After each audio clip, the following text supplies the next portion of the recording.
Give the Word document promise, please.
Hello, and welcome.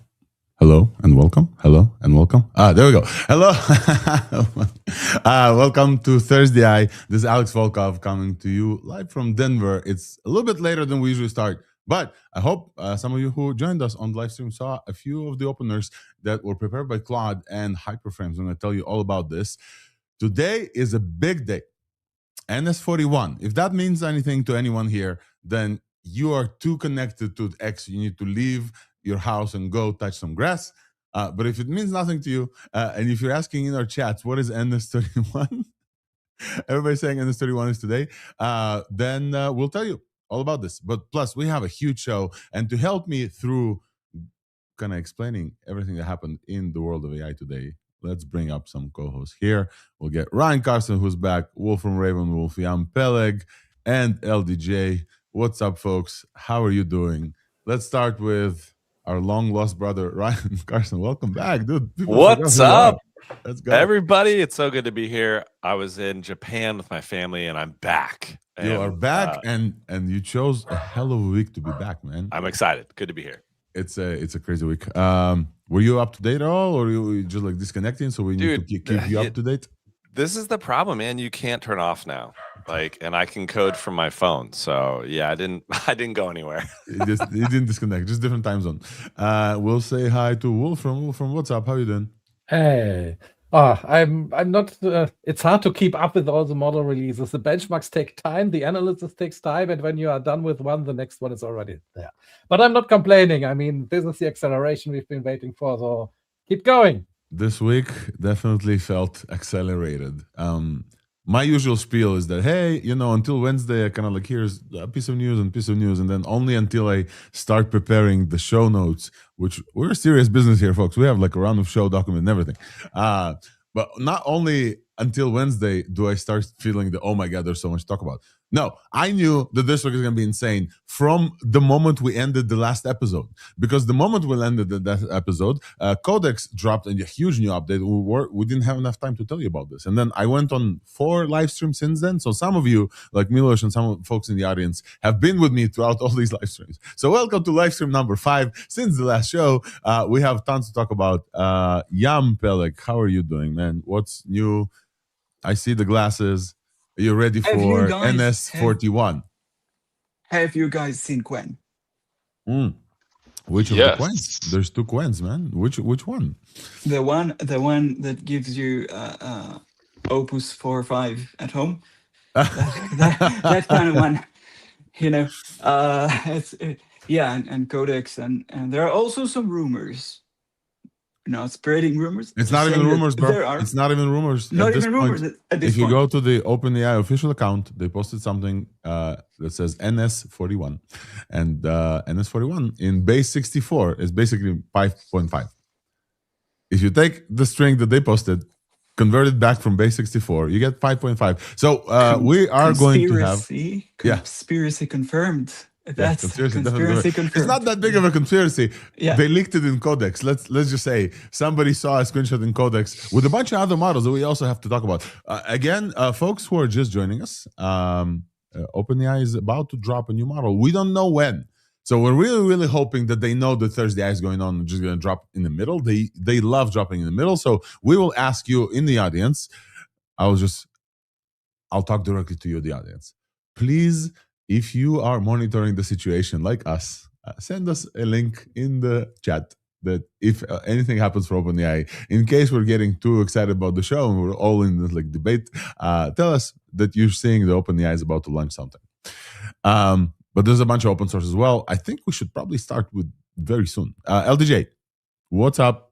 What is on your mind? What is the one thing that must not be missed today in AI from last week? From last week, or from the past 7 days. Since we finished ThursdAI last. Yeah, well, since he already mentioned Quen, I'll mention Kimi. So Kimi's model seems pretty impressive. I think, as usual, Kimi seems to be the one that's maybe less academically minded than Quen, but kind of more creative, more poetic, kind of more diverse in its outputs. And I think it'll be especially interesting to see what types of web designs that people make out of that. Yeah. Yeah. Kimi K 2.6. Let's just make sure that folks who follow us know exactly, because Kimi was out there for a while. All right, folks, I think it's time maybe to start with the TLDR. Folks are saying in comments that the FOMO is unreal. I agree, Hila. The FOMO is unreal. Somebody wants to ask us a question. Folks are saying they're watching Twitter like a hawk, monitoring the situation. Just for folks not to be confused, this show is not called Monitoring the Situation. You're on ThursdAI. There's a different show called Monitoring the Situation. We've been at this for way longer than theirs, and we're significantly deeper diving than just covering the news. So hopefully we'll dive deep. I think it's time for the TLDR. We'll tell you about everything that happens in the TLDR section before we actually get to the deep dives. And then we will definitely wait for GPT 5.5 today. We'll stay on air for 10 hours if we have... No, we're not going to stay on air for 10 hours. That's not going to happen. Some of us have work to do, editing to do. But we're really hoping that OpenAI will stay true to the name and drop GPT 5.5 in around an hour. That's usually when we do this. If there's going to be a live stream, we will restream this. So we did with GPT Image, by the way. My big thing from this week, I have two, but I have to focus on one. But I have two. It's really hard. I have three. In this case, I'll just go to the TLDR. Like I won't go through three one things that must not be missed. But it's been a hell of a week, and it's about to get disrupted even more. Right. So let's jump into our corner called the TLDR, where we talk about everything that we're gonna run. I'm gonna do hopefully a quick one.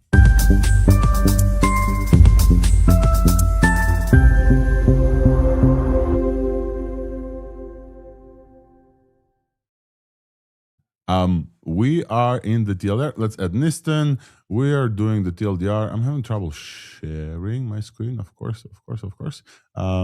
Just give me just 1 second.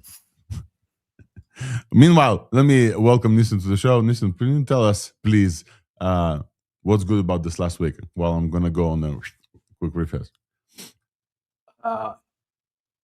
Local AI is finally happening, and people are taking it seriously, mainly because they can now run things like Hermes on it. And also companies like Quen are focusing more at that model category. So the 30B, the 27B. And it's finally happening, guys, to the point where it's good enough now to do most of the regular things. I can't really code with it. I mean, you can, but you're not gonna maintain a large code base with the Quen.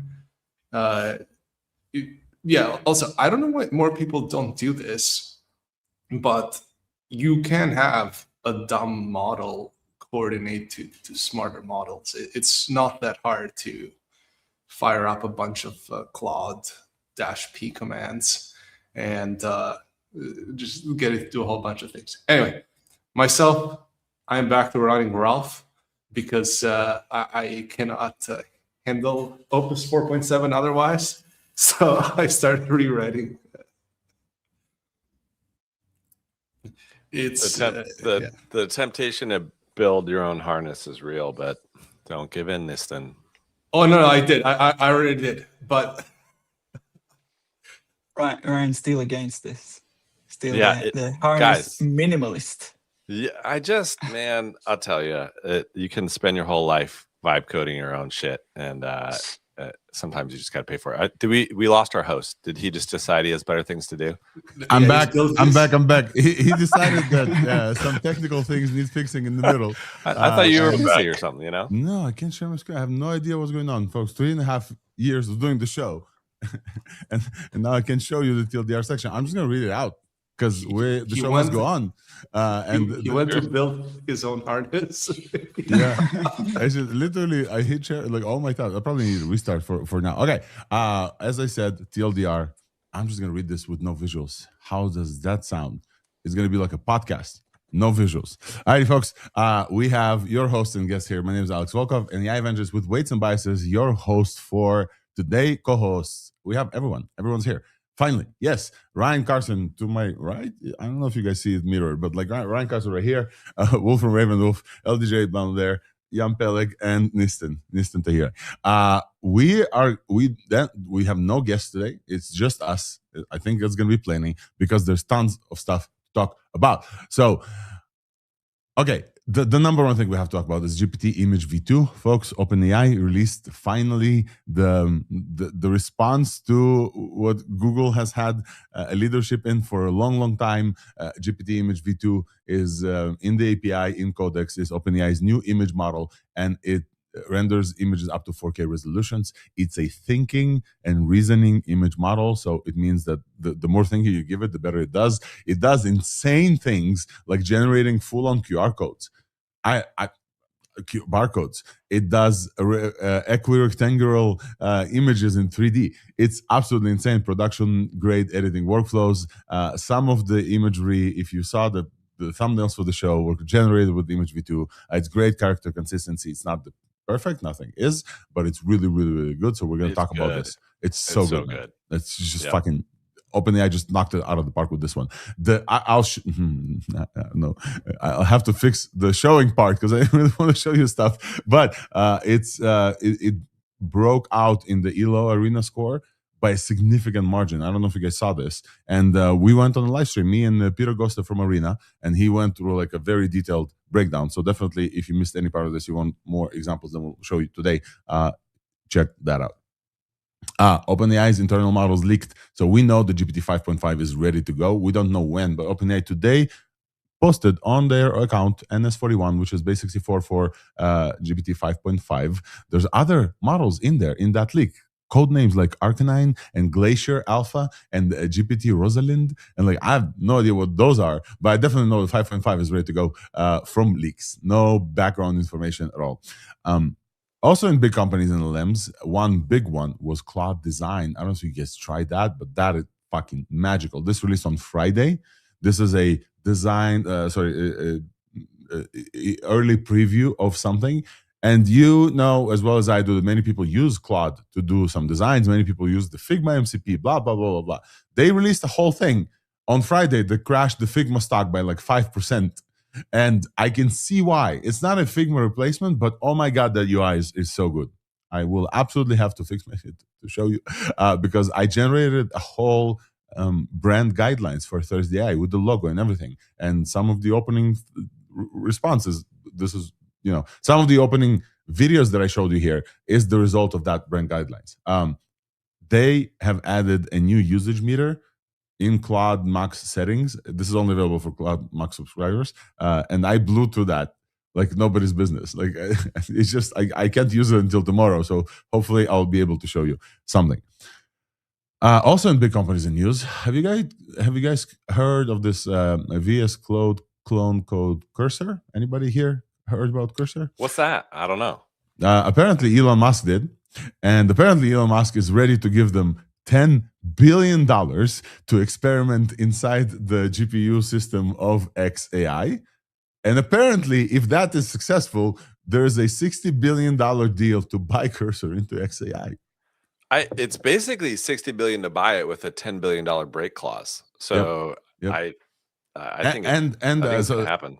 There's going to be a lot of training happening, and they're going to test. I have a very interesting take on this. But yes, it's insane. SpaceX and Cursor, SpaceX, xAI, and X are all going to IPO at some point very, very soon. Probably the $60 billion is just like, Elon's going to sneeze and going to like reap $60 billion out of the air. So it's not that big a deal. It's just the fact that Cursor is valuated at that price point right now is just absolutely mind-blowing insane. Specifically because just 2 weeks ago, we talked about IDs being dead. And then a week ago, also we had folks from Devon and other places to talk about IDs. Okay, so this is big news. In open source, we have 2 big releases this week, also very big releases, full on. We have a full show to talk about these releases. Moonshot AI, open source Kimi K2.6. It's a 1 trillion parameter mixture of experts claiming open source state-of-the-art on Swibench Pro.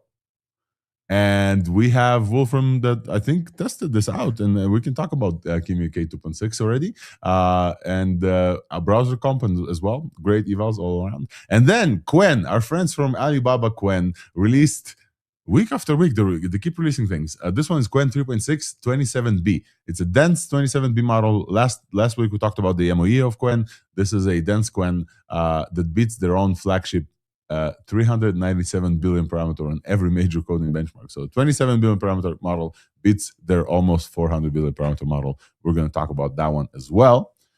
In one of the biggest updates from this week, I'm pretty sure, is that in tools and agentic engineering, somebody said 3.6. Did I say a different number? Yeah, Quen 3.6. That's what I said. 2.6. No, give me K 2.6. Quen 3.6. Yeah, Quen 3.6. Yes. It's just yeah, there's too many You points. can't keep them straight. I don't know. Yeah, it's hard. That's why I have notes that I can't show you. But I'll hopefully be able to fix this once one of you starts talking for a minute. All right, tools and agentic engineering. This is a corner where we talk about, many of the folks who watch the show, many of you who didn't used to be AI engineers or becoming AI engineers, working with AI. Tools and agentic engineering is an important corner. One of the biggest upcoming things in tools and agentic engineering is that OpenAI is trying to catch up to Anthropic. And Anthropic passed the $30 billion valuation, blah, blah, blah. We talked about this. ARR, not valuation. It's a small distinction. Anthropic passed $30 billion in ARR, not valuation. Codex from OpenAI has passed 4 million users. That's a big one. And last week, at the end of the show, we told you that they released a bunch of stuff, and we absolutely missed on the most important thing. Codex now can do computer use. Now you may say, hey, Alex, hey. Claude could do computer use for a while. Why are you so... No, you don't understand. You have to understand this. A year ago, this is Tlddr still, but I'm going to go on a little spiel. A year ago, OpenAI bought this company, like 6 months ago. They bought Software Incorporated, Software Apps Inc., the folks who used to almost release a thing called Sky. These folks created shortcuts on iOS. These folks built some stuff inside Apple. Their computer use, only on macOS for now, is incredible. I don't know how many of you are Mac users. I'm assuming Wolfram, you have a Mac, but also a PC. Ryan, I'm pretty sure you're on Mac. I saw your videos. Yam, I don't know about you. Nistan, you're a Linux guy. Their computer use is insane. It works while you work. I will have to show this. I will start the stream and start a new one just to show you that you guys don't understand how cool that thing is. It's just incredible. And they're promising a speed up of 10x. They're saying we just started experimenting with this. Just incredible computer use. But also Codex now supports image generation. Last week it was GPT Image 1.5, but now Codex supports GPT Image 2. It's really, really good. They have plugins that can set automations, but Codex computer use is something I want to show. Also, they released something called Chronicle. I don't know if you guys saw Chronicle. Chronicle is do you guys remember Rewind AI? The thing that watches your screen all the... Oh, yeah. Codex now watches your screen, takes screenshots every 10 seconds, and has full context into everything that you're doing on your computer. It's magical. It's creepy as fuck, but it's magical. Supposedly, it doesn't go to OpenAI, supposedly, but I really like it. So Codex has big updates. And also in tools and agentic engineering, Brex, the CEO of Brex nonetheless, released open source Crabtrap. It's an LLM as a judge proxy that you give your agents, and it judges whether or not your agent is doing something illegal. It's really, really cool. Also in open source, I completely forgot because my notes are not perfect. OpenAI released a new model in Apache 2. Did you guys see this? It's incredible. I think... I will need to go and bring this up because I don't have the full details, but OpenAI released on Hugging Face. Yeah, tiny model classifier. It's a model for helping identify and remove personally identifiable information within data sets. So whether that's a company wanting to make a fine tune on their own personal data or for whatever other reason, this is something really useful. It's so useful, and we're gonna have a demo for you as well from our friend Zenova from Transformers.js because it runs in the browser. It's a 1.5 billion parameter model, but it's MOE with 50 million active, so it's very, very tiny and runs quick. It's a privacy filter model. It's very important to have, and the reason I'm bringing this up is because this Crabtrap thing that I told you about. You can absolutely use this model in the middle of it. Ryan, go ahead. Two other things from big companies I think we're going to cover, but just to make sure we do. OpenAI just released their workspace agents, which I think is a big deal. And then also they just released this clinician model / product for doctors. So there's a lot of stuff coming out of OpenAI right now. OpenAI has been dominating this week. There's no doubt about this in my mind, and they're about to execute a killer blow today, hopefully at some point. Tlddr, go ahead. It's something you mentioned earlier in the leaks was GPT-Rosalind, which that was actually something that was announced last Thursday, but I think we didn't get to cover it. But just a really quick summary of it is basically it's a specialized model they developed for things like drug discovery and related operations happening in biotech. Mm-hmm. Yeah, that's great. We aim for full coverage. Folks in comments, if we're missing any parts, please let us know as well. So the last thing that we were landed on is a bunch of stuff from OpenAI. I think the Apache 2 one is very important. Like OpenAI is open sourcing again. It's really good. I think, in this week's buzz, we have our TUI. Everybody's like gung-ho about TUIs. Weights and Biases also has a TUI. It's called 1B Elite, and it has a bunch of updates, including we're now showing you GPU stats inside the TUI, and that's really good. And also, Wolfram is going to talk about some open source and not only open source evals. Wolfram, you want to give us a highlight, 1 or 2 sentences from the eval so people have something to wait for? Yeah, Opus 4.7. I've evaluated it and compare it to the old one and in which agent it works the best. And also the same for Kimi K2.6. Which is the best model I've ever tested in the open source department. And Kimi spoiler, K2.6 is the best model that you ever tested. Both are the best. Opus is the best model I tested on the Wolfbench from the proprietary models, and Kimi 2.6 is the best model in the open source department. So that was the best. That's surprising. That's actually surprising. Okay. Yeah, it's always more differential when you look at it closely, though. We'll look at it where it's really good and where not. We absolutely know what folks are waiting for. Wolfram, I think we started with open source. Let's start there. We have 2 incredible models to cover. Let's start with Kimi K2. We'll just go to open source and we'll start there.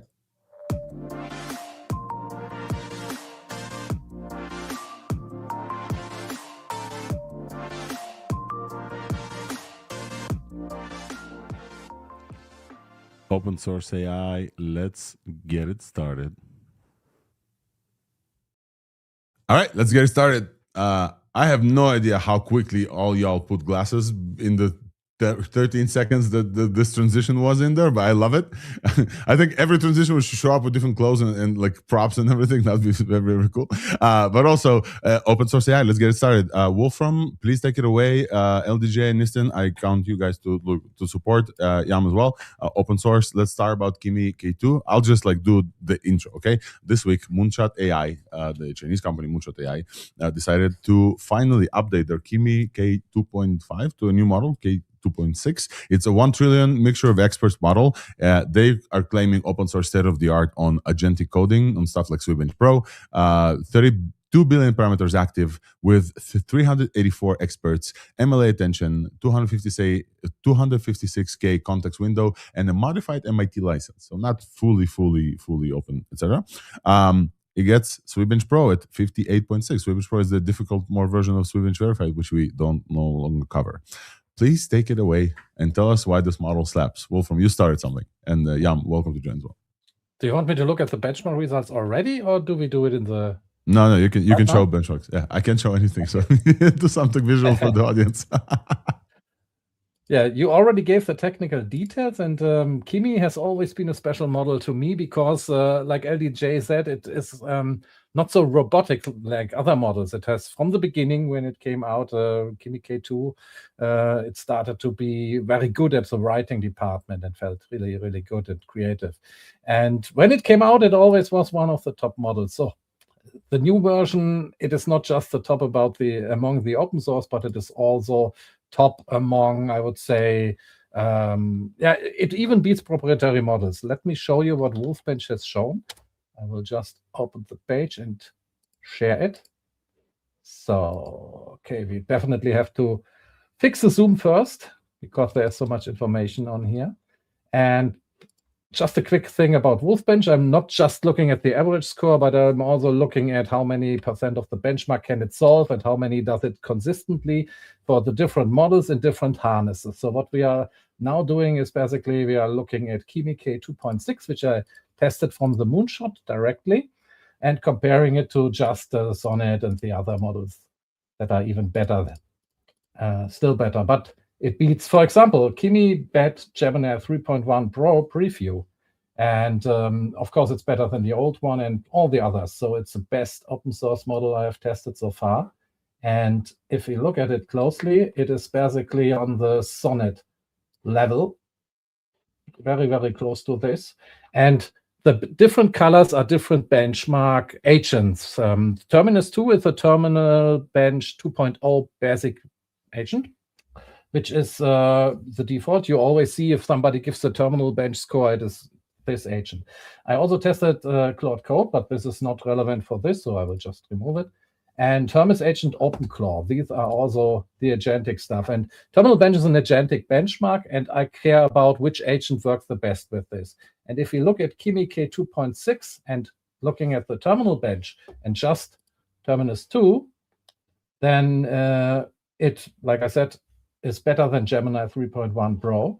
And if we take OpenClaw, for instance, now it is even better than Opus 4.6 in this, which is a super amazing score. We get 59%, which is the best open source model score I've ever seen with OpenClaw. And if you look at Hermes, interestingly, the harness makes a big difference. So in this case, it gets basically the same score with OpenClaw. So they are almost the same here, but Hermes agent is still better with Opus 4.6. So it depends what you are doing. But if you want to use an open source model, definitely Kimi K2.6 is the one to go for. Did you have any trouble with the tool calling? I'm just hearing from a lot of people that the tool calling setup was a bit confusing for them. That were trying to run it on their own, or was that okay? It seems like it was completely okay here. Yeah, I was using OpenRouter and the Moonshot AI endpoint, and I did not have problems with this.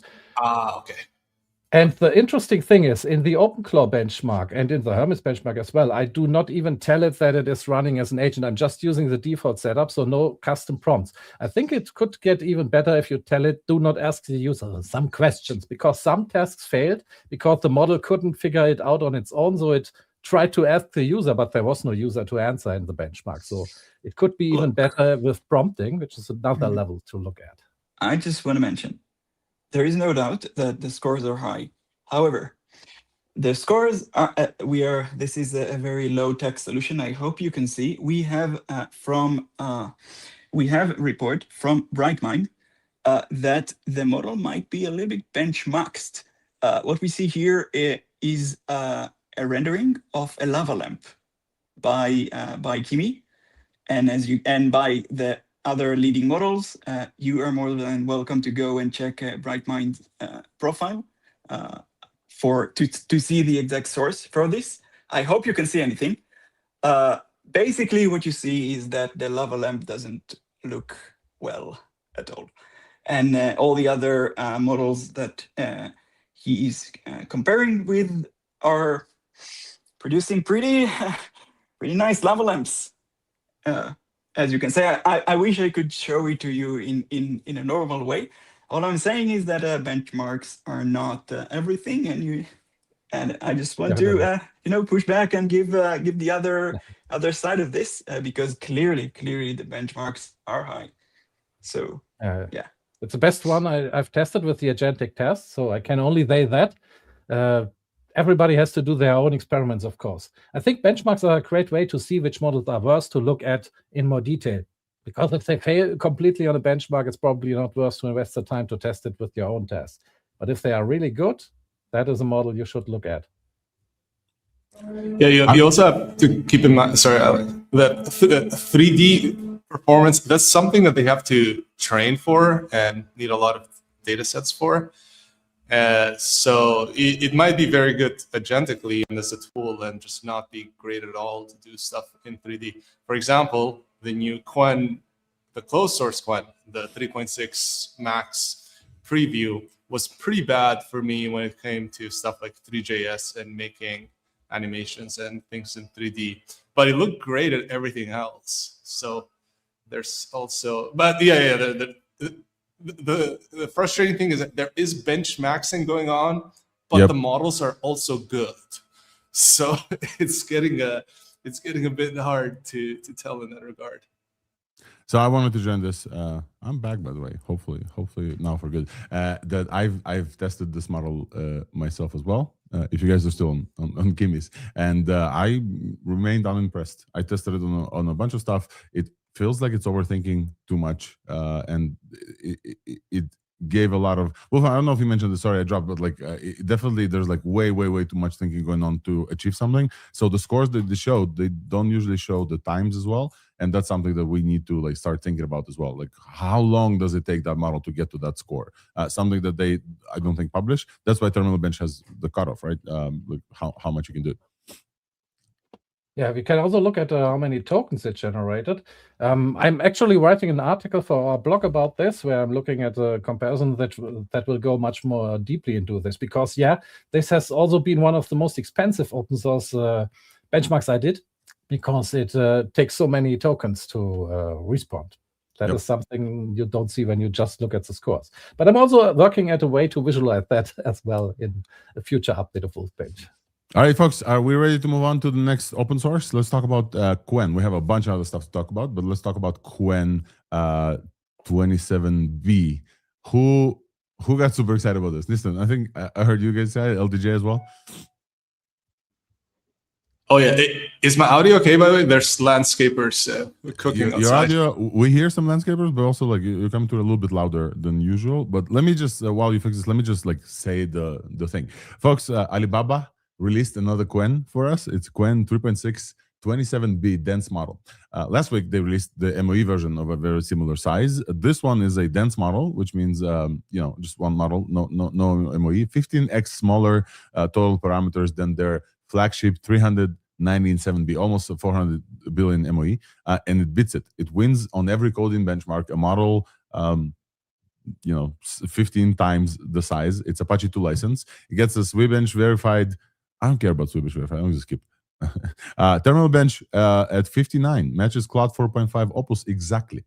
This is, we keep talking about like benchmarking or not benchmarking. This 27 billion parameters model matches Opus 4.5.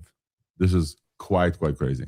Yami, have comments. Ladies and gentlemen, Opus at home. Opus at home. 4.5 at on home. Terminal Bench. If you're running exactly the things you're doing in Terminal Bench, you have Opus at home.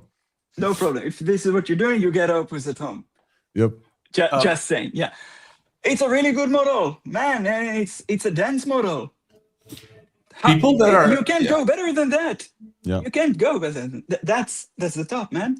And the guy, what his name is just gonna drop a new fine-tuning version of it, like Super Quen Dense 27B, and it's gonna be even better, like tomorrow or something. Man, it's just like Christmas every day in AI. Seriously, with Onslaught, every day you get something. Yeah. With Onslaught's dynamic GGUFs, which we had Daniel Hunt from Onslaught here on the show, great dude, and they're doing incredible things. This runs on 18 gigabytes of RAM.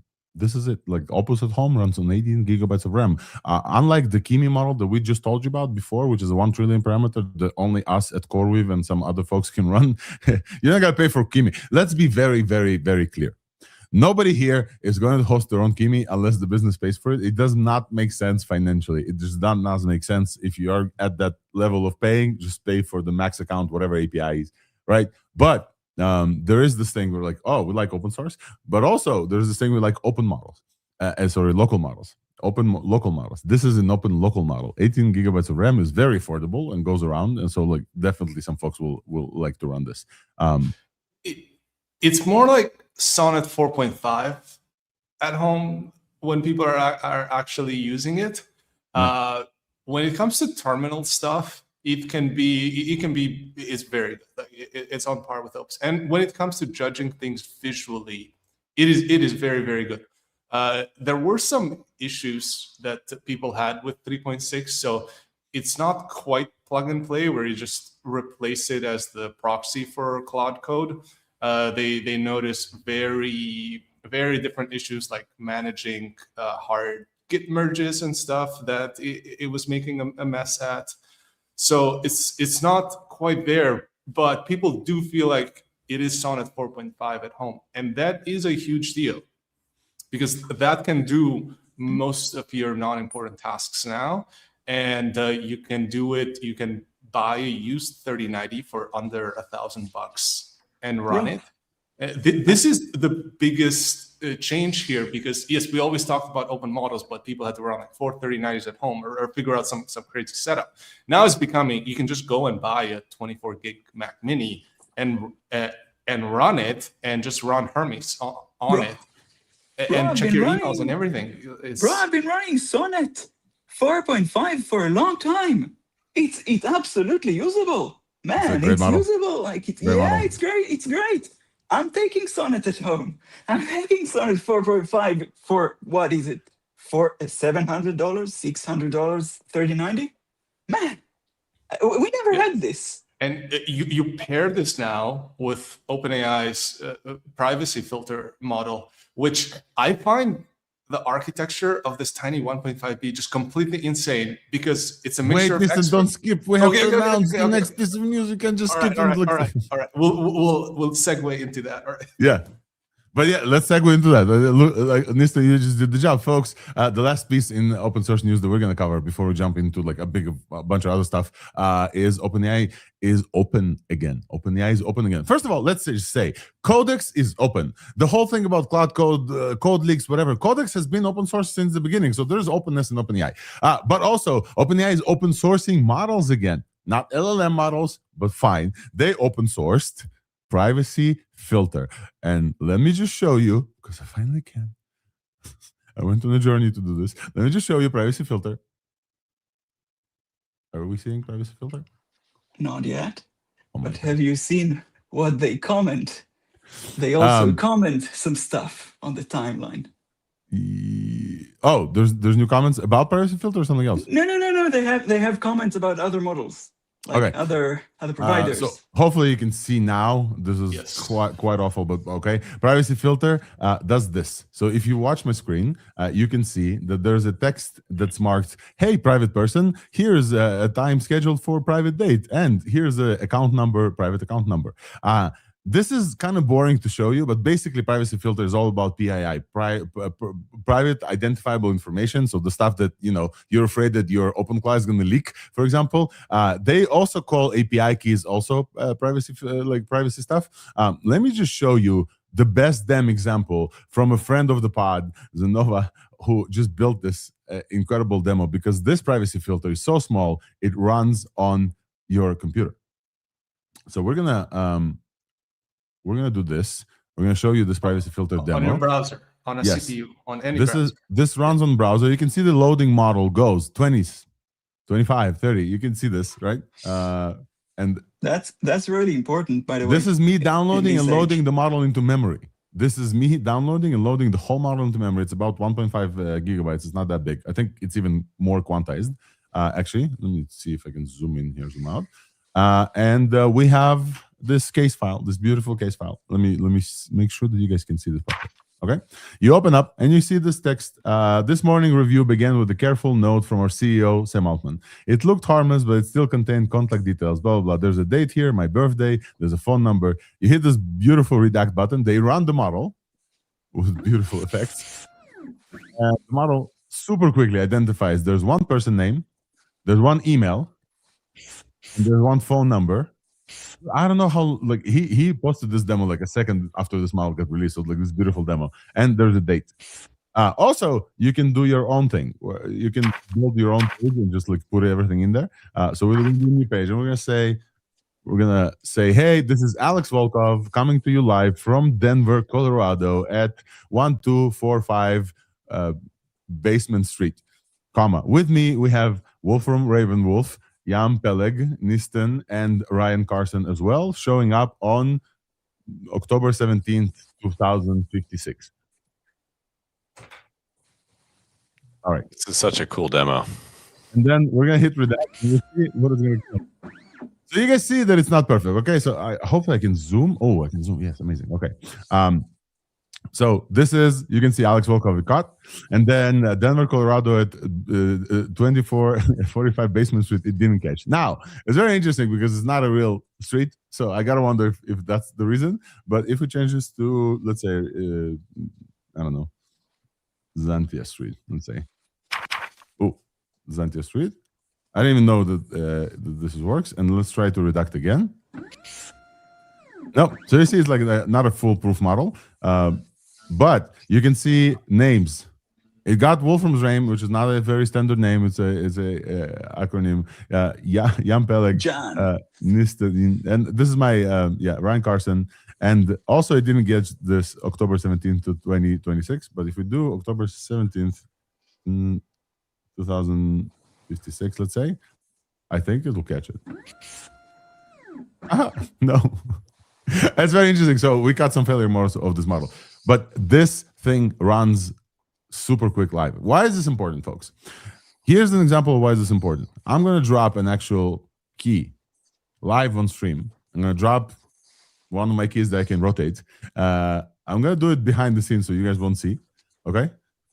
Go open up a web password and I'm going to drop an actual API key. They redact API keys as well. Okay? So I'm going to drop, here's my API key. I'm going to test it out before. And I will show you that this model now redacted the API key so you can't see. Now, I can't hover above it, so somebody's going to snipe my API key, but this was my key for Kimi Moonshot, for example. I just pasted it, and the model caught it. Now, the visual part is visual, right? So shout out to Zenova for this like beautiful, beautiful demo. This, I think this is like one of the best demos that we've seen of any kind of model. He pushed it live, so shout out to Zenova from Hugging Face. But why is this important? It's important because, well, first of all, it's important for OpenAI. OpenAI trains on a bunch of people's data, not yours if you're paying, but it says, like, supposedly on free people they use OpenAI, they go into this contract where you get free models, OpenAI gets data, right?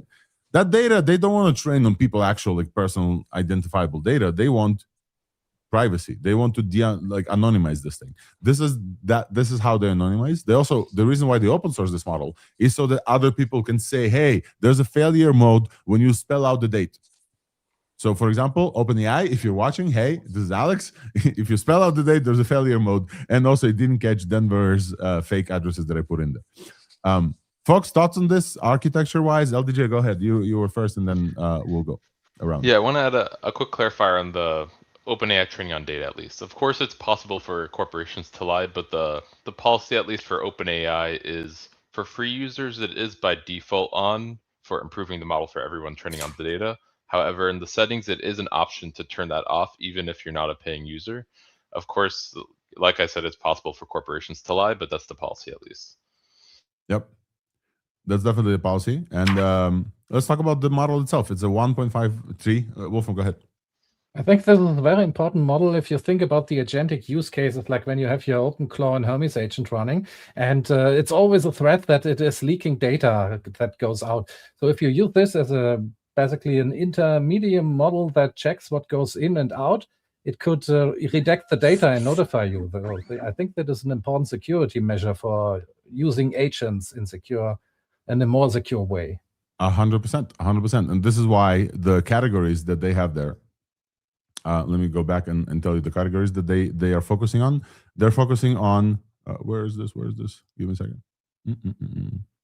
The categories, they have private person, so everything, name, last name, etc., like identifiable information, private address, email and phone, private URLs as well. So apparently like this blocks URLs. Now, private dates, and also account number and secret. Account number and secret are two of the most like important things, I think. So account number is everything related to bank account. Literally, I can show you that I posted an example here.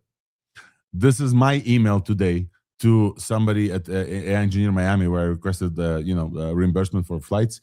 This literally includes my phone number and my account number and routing number in here. So I was not afraid to post this because like it redacted the whole thing. Obviously, I reviewed it before. Again, you should not trust this model completely. You should definitely review. But I think the thing is with agents. Other agents, LLM as a judges to review this. Supposedly, like GPT 4.5 can do this in a structured way. This model is so much smaller that you can run this in the browser. This is the thing, the important part. You can run this as part of CrabTrap. CrabTrap from the CEO of Brex is something also that we wanted to tell you about. There's no way I'm going to find CrabTrap on Google because obviously it's just a new name. So we're going to find it on next. CrabTrap. This is a proxy for agents that that you run everything that your agent is doing via like an LLM as a judge. And this model, something like this model, is definitely a huge deal for like a proxy, like Wolfram said, because your agent, the whole fear that people are fearing is that, you know, there's two things there. One, it can run some scripts and like eject some stuff, but also it can just like reply to someone after being prompt ejected and say, hey, my owner's bank account is this. So we definitely don't want to do this. Great model. Privacy filter is on Hugging Face. And what else is very important there? Oh, it's multilingual as well. Did you guys see this? It's great not only in English, which is a very standard thing with very small models. Great in Hindi, in Japanese, in Mandarin Chinese, in Turkish, in Urdu, in Korean, in Russian. We can actually test it out in other languages. But any other comments, folks? What else do we want to talk First about? of all, the architecture is completely crazy. It's only 50 million active parameters. So it will use 1.5 gigs on your browser. It's only using 50 megs of RAM for active inference. So this is one of the most compressed things. And I am not an OpenAI fan. I canceled my GPT, my ChatGPT like over 2 years ago and never used it. I also didn't like GPT OSS all that much, although I appreciate it. I think this is one of the most important models that they've ever made. And if you start to count total amount of tokens processed in the future, this might be the model that just processes the most tokens out of all of them. Because it makes it very cheap and very easy for you to just filter everything, either at home, commercially, at scale. It does not hurt to put this in. Before, if you were going to use like a Llama Guard or something model, that was something you had to test and set up on your own. And it was somewhat expensive. Even running a 3B at scale, it can be expensive. You do need infrastructure. You do need GPUs. And for this one, you don't. You can just do the filtering right away. And you should use this everywhere. You can run client side on the browser before they even give you the data. Like that's just such a huge enablement. It's the most, I think this is the most important open source model that they've ever released other than Whisper. Ryan and LDJ. So quickly to touch on Crabtrap. So I think this is very important because as more and more of us have digital employees attached to us or digital employees deployed throughout our organization, like R2 is my OpenClaw. The thinking behind Crabtrap is that you can't manage a digital employee fast enough, right? They're too fast. And you can't have one-on-ones with them. It just does, none of the human models make sense. And so Crabtrap basically is a check that whatever your digital employee is doing is basically correct. Like, so if they're a sales, if they're an SDR, like, are they behaving like an SDR? Or are they doing something weird? And so these small local models, and I think this redaction model is an example of, we need more of these that can run quickly, cheaply, to basically monitor our digital employees. And so it's very exciting to see that they open source this. And also, as a side note, the OpenClaw setup that the Brex CEO is running it inspired me to update my Claw Chief. So there's a lot of things going on here with digital employees. The other thing is, and I think it's very important to also mention, this is fine-tunable. So on specific domains like your company, they are saying out of the box it's not going to work, but it's very easily fine-tunable to your data. So if you have very specific things that you're afraid that your company is going to leak, then like with a few examples, this model becomes just great. So LDJ, let's talk to you about, and then we'll move on to different things. Yeah, I was going to add to what Niston and Wolfram said. I feel like with how efficient it is, with how few active parameters it has, I feel like Wolfram's idea of having this as basically this private local check for people that really care about privacy and are using local models a lot, it is just kind of a no-brainer to have this do a pass over your text and conversation before you pass some information over to a larger closed source model. Yeah. All right, I think it's time for us to move on, folks. We don't have any other news from OpenAI yet, but GPT 5.5 is on the way. We know. The reason we know is that they vague posting with base 64 examples. Should we show this example? I mean, at some point they're going to drop the model, and then we'll just talk about this. But there's a bunch of stuff that happened from OpenAI this week that we should definitely talk about. I think it's important for us to start with GPT Image v2. I think this is the biggest thing that, like, caught at least Twitter by storm. You all probably have tons of examples. I have a few examples as well. Let's take a look. So OpenAI launches GPT Image version 2 with the biggest jump in Arena ELO score that we've ever seen. I'm going to pull this up. GPT Image v2 is OpenAI's thinking and reasoning image model.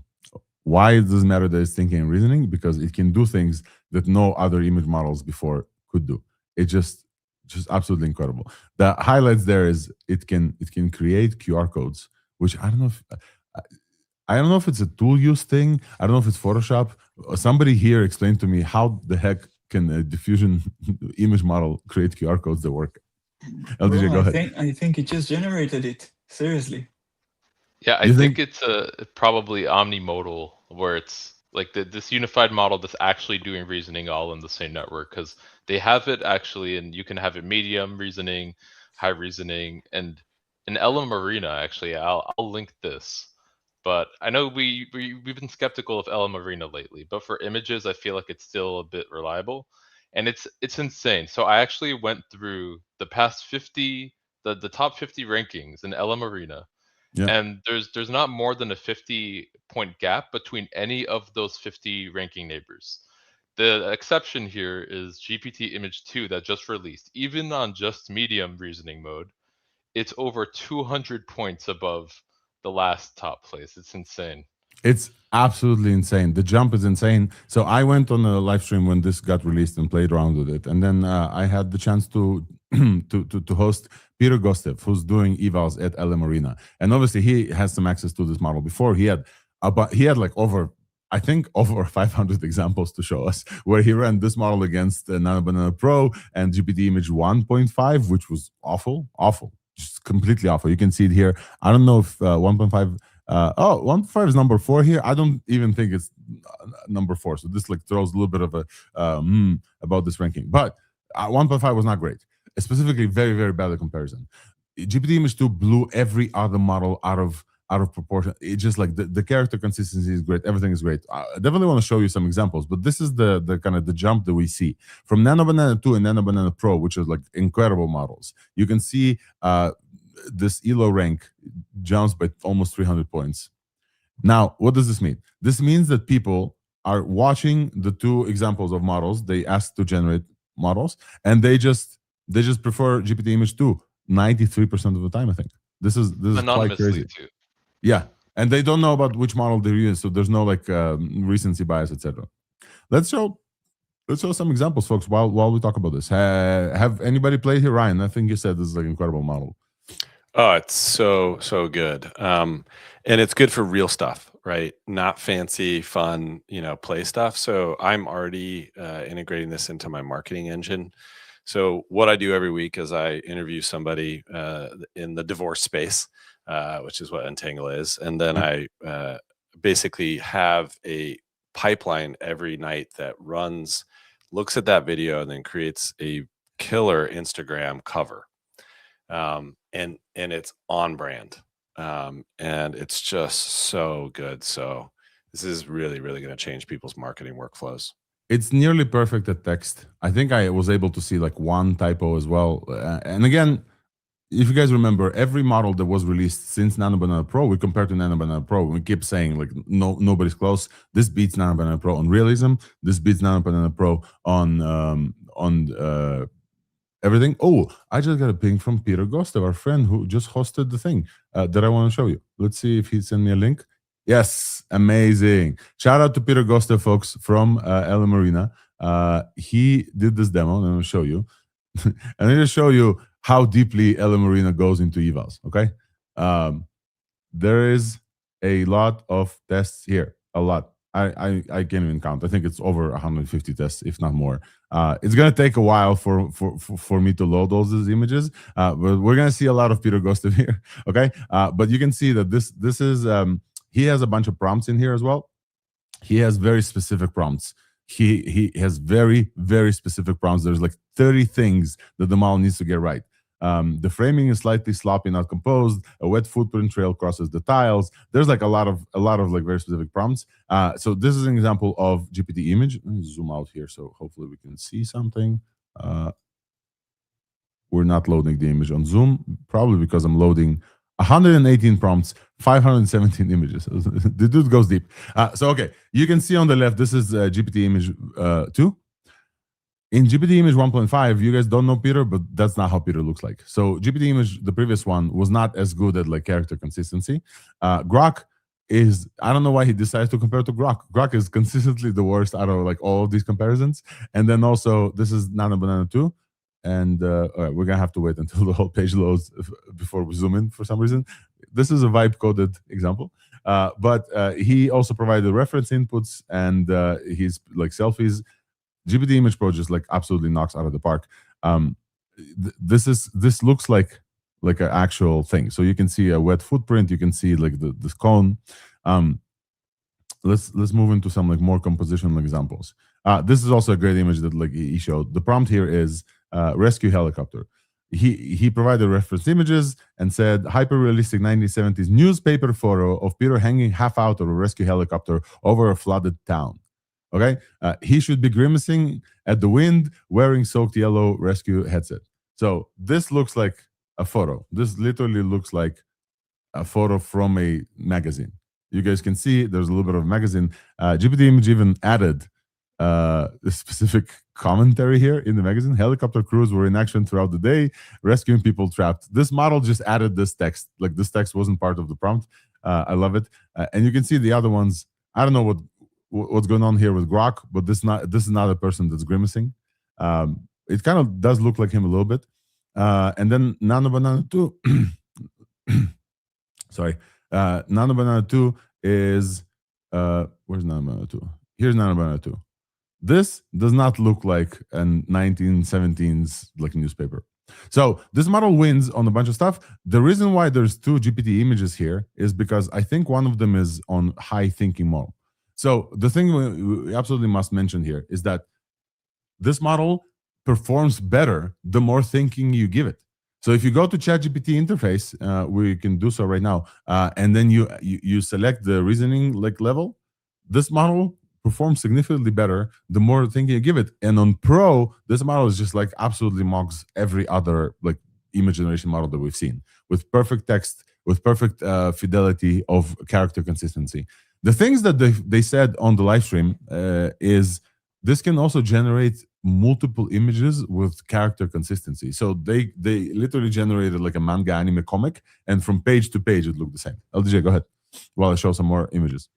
Yeah, so one of the theories here too is because it's so good at generating text and doing character consistency and things in context and everything, it might maybe even be based on GPT 5.5 that's coming out, and they just have it named as like the separate image specific thing. But for Nano Banana and Nano Banana Pro, Google and Gemini team has confirmed that those are actually based on Gemini Flash and Gemini Pro 3.1 respectively. And so those are basically essentially those models are fine tunes of those models specialized for image generation. I think it might be similar here. Yeah. Go ahead, Michelle. Oh, yes, and to add to what LDJ was saying, most current diffusion models, they're actually still just a transformer. They're no longer like stable diffusion, having an RNN type of thing.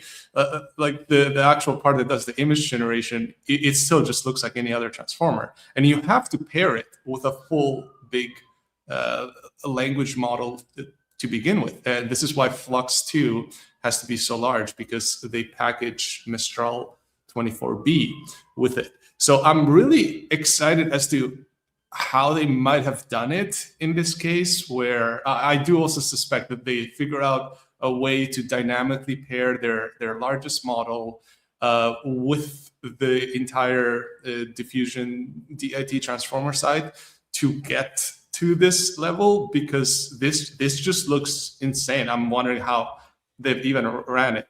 The other thing is, I think whatever deals OpenAI did with all like the newspapers and stuff, it just gave them much better data, because it is pretty hard to find audio, video, and especially images data sets. And yeah, and they've done a terrific job of labeling all of that properly now, to the point where all of those things just come together to make something that's like twice better than everything else. It's so good, dude. Okay, so here's an example. This is Grok Imagine, right? And folks, Grok Imagine doesn't have versions for some reason. They just keep updating this, and every week Elon is like, "Hey, this is the best model." The really funny thing about Grok Imagine, okay, I'm gonna read out this prompt. This is a long prompt, but hyper-realistic backstage green room photograph of 3 minutes before an AI summit panel. Sam Altman, Demis Hassabis, Dario Amodei, Elon Musk, and Jensen Huang are all present and immediately recognizable. This room is crammed, blah, blah, blah, blah. This is Grok Imagine. The only person that Grok Imagine can can depict is Elon Musk. I think it's really funny. Sam Altman doesn't look like Sam Altman. Dario Amodei is nowhere close. Like, it's a bald dude. Like, Grok does not know who Dario Amodei is. Jensen Huang is just like some rando Asian guy. Like, looks nothing like Jensen. No one here looks like no one besides Elon Musk. I think it's really funny that this is Grok Imagine. Just like absolutely hilarious. This is GPT 1.5. So okay, you can see Elon's kind of Elon. Jensen is kind of Jensen with the leather coat. Sorry, Grok Imagine doesn't even know that Jensen has a leather coat. Get the fuck out of here, man! Come on. But like 1.5 has Jensen with a leather coat as well. You can kind of see Demis Hassabis with the glasses and kind of etc. Dario, no other model knows about Dario. This is almost like a fucking photograph of how this would look like. This is GPT Image 2. Everyone here is spot on, including Dario. Folks, I don't think that it's important, this detail that I'm about to share with you, but like I tried similar images on Nano Banana Pro. Models don't know what Dario Amodei looks like. I think this was before Claude like exploded. Models just like they don't have him in the training dataset. But here he's obviously been trained on. But also, all the compositions here, you can see that Jensen's tag says Jensen's one. Let's say Dario Amodei's tag says Dario. Elon Musk's tag is Elon Musk. You can kind of see the artifact here, right? A little bit if you zoom in. But also, that's kind of like what actual pictures would be like with like low resolution megapixels. All the tags are perfect. You can see that like the prompt said AI Summit. The lanyards have AI Summit on them, right? This model is just something else. It's just the reflections right too in the mirror. The reflection from Elon. Yeah. Wait, is it though? Shouldn't be looking at the different side in reflection? As he should be. If he's looking left. He found something. Yeah, we should be looking at his face. But I think this is absolutely insane. Dario is writing some stuff on the whiteboard. I think this was part of the prompt as well. As you can see, Dario is writing stuff here. This is not Dario. Obviously like personalities is like absolutely crazy. I want to do more comparison with Nano Banana and then we'll skip. For some reason Nano Banana didn't load fully here. Okay, so it is getting reflections wrong. If anyone wants to I think that also Peter ran it on medium at some places and some on hard and thinking. I think on hard thinking it looks really good. Let's talk about infographics. This model is like really slaps on infographics. I think the Nano Banana Pro is still great. So I had a few examples, but basically I want to show you, let's show you this. This is the evolution of human language families. This is 1.5. I don't have 2 here. Not everything loaded. Let's find something with 2. Okay, this one. This is the NOA disaster cast frequency analysis. This is an infographic generated by GPT Image 2. Text is absolutely perfect. Framing is perfect. You know, the only way to show you a difference between this and something else is to show you the previous one. This is 1.5. It's kind of there, but it's not as dense information-wise, right? It's not as dense, and the text is okay on 1.5, but it's not as dense. 1.5 was 6 months ago, and this is Grok Imagine. It's not too bad. Grok Imagine. It's not bad. Actually. Yeah. I guess I've had good data on this. Yeah, they probably have good data on infographics. The thing about this is that you need the data to be correct. If you are generating something like this from data, you absolutely care that that thing will represent the data. Probably it's a professional thing that you are generating. I suppose it is.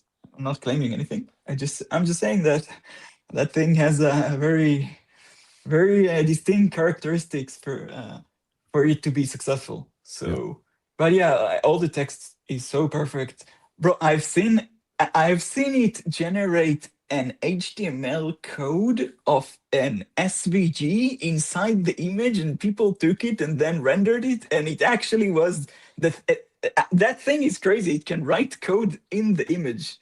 I want to show this. I want to show this because this is crazy. So Jan was referring to the I think it's this. Let me see if I can show this to you guys. I think this is what you're referring to.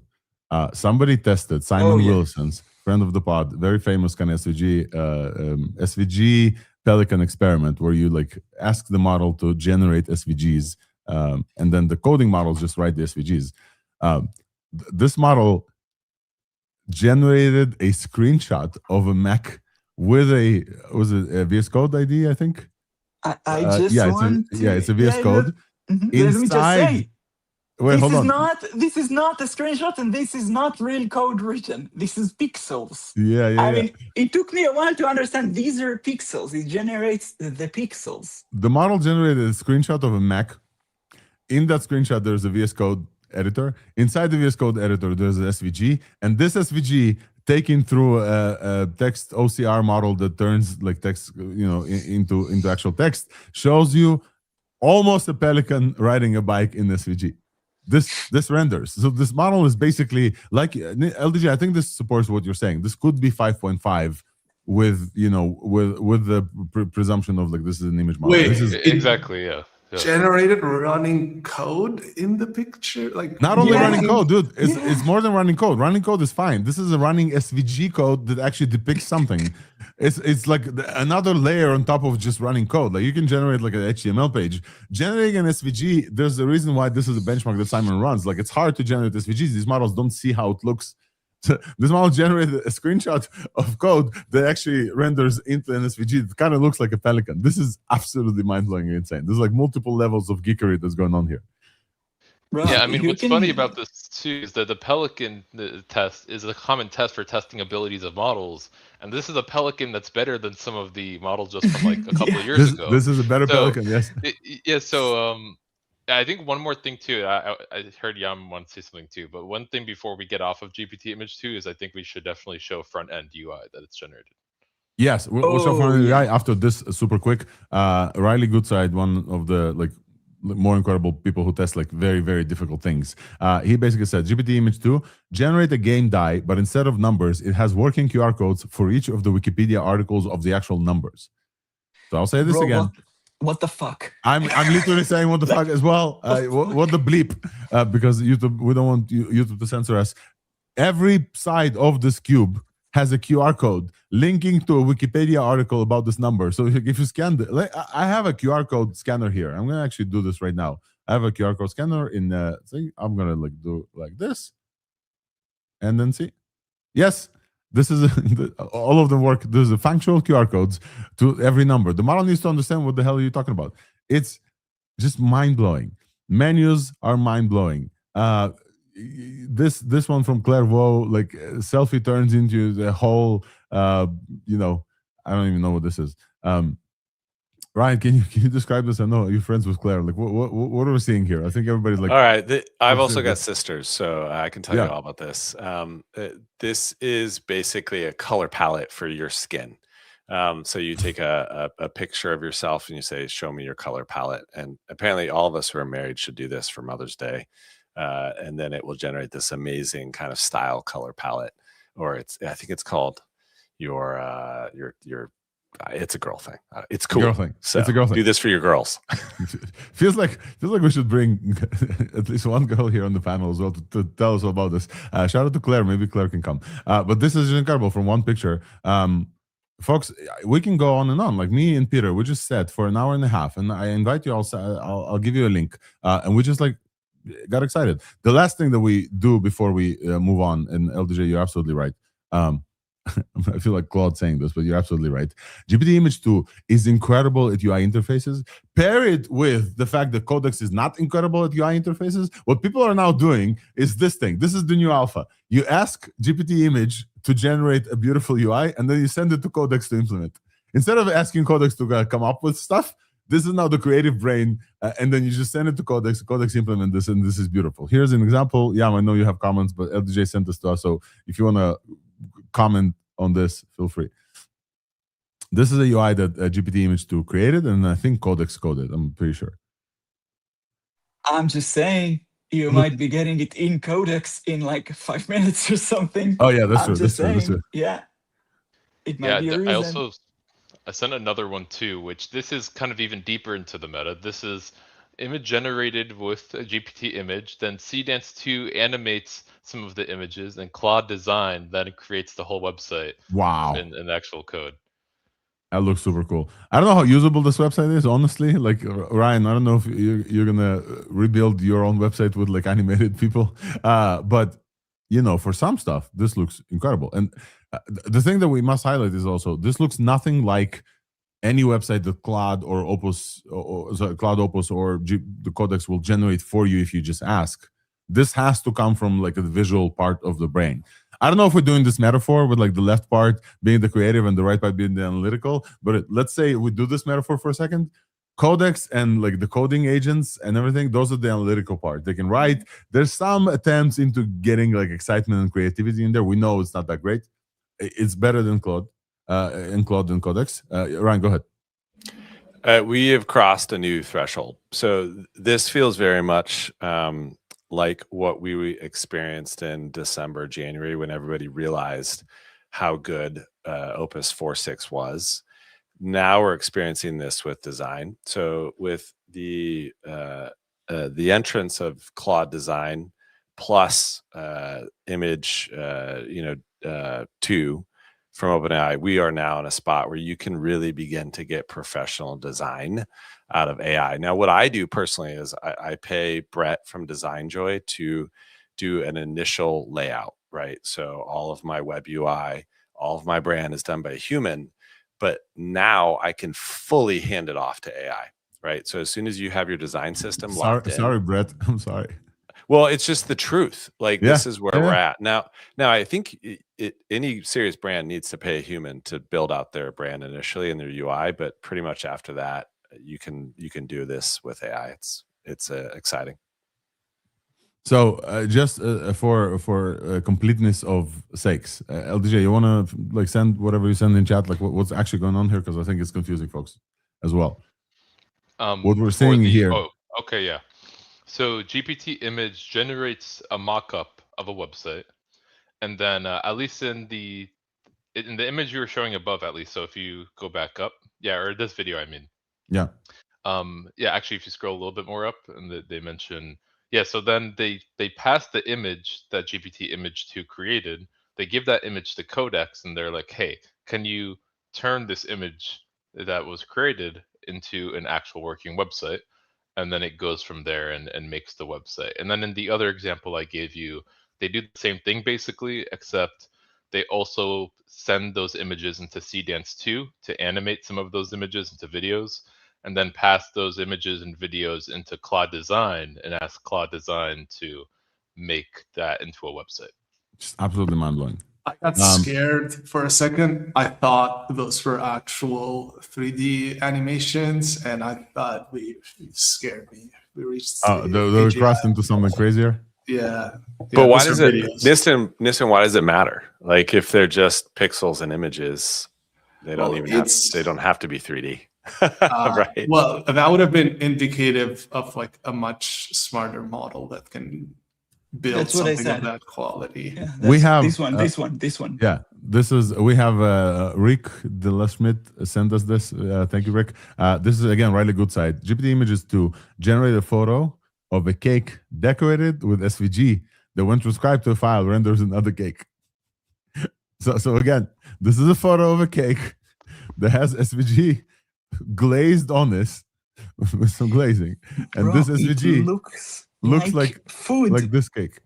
It looks like food, and it actually renders. Look at the cake itself. It looks hold good. on. It also costs $24.99. White cake with buttercream icing. Net weight 43 ounce. Is 43 ounce 2 pounds and 11 ounces? I'm not sure like if that's correct.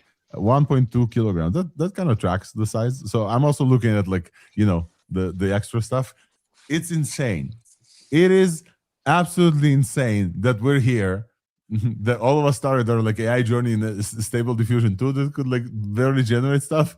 We're not talking about like actual intelligence. Wolfram, let's comment and let's move on. We have a bunch of stuff to cover. There's no way. Yeah, this was my highlight of the week, actually. So the first things I did, I still have some old prompts from the Dolly era from 2022. So I did the same render with this, and it didn't blow my mind. It was nicer, of course, but it wasn't that much. But I changed a bit in the prompt, and I suddenly got a complete image with text on it that interpreted the image. It was a character. From a role-playing game, so it had a character description. It got all the information. Even the animals with it got their own thing. So the thing is it's not just an image model. We have intelligence in the images that we didn't have before. Like Nano Banana was a big step up above what we had before. I think this is an even bigger step where you have, I don't know if they are using agentic stuff or if it's just a very smart omni-model. Whatever, it is like magic, and it is so mind-blowing to see what you can do now outside of just good-looking images. The intelligence that is baked into the images, that is, wow, I think we will be using this for a long time to come. Oh, okay. Alex popped out, but no, I'm something here. I was going to mention here is, I think a disclaimer worth mentioning is, since it does seem to be reasoning model, does have different reasoning settings. Like the most recent image that that Alex had up, they mentioned that they specifically were using Pro, which I believe the heavy reasoning is only available to Pro users, and Plus users or below I think only have access to like a medium or high reasoning or lower. And so if people are trying to replicate some of these things and don't notice the same quality, then do keep in mind it is different limits of what you can get with different plans. Yes. No.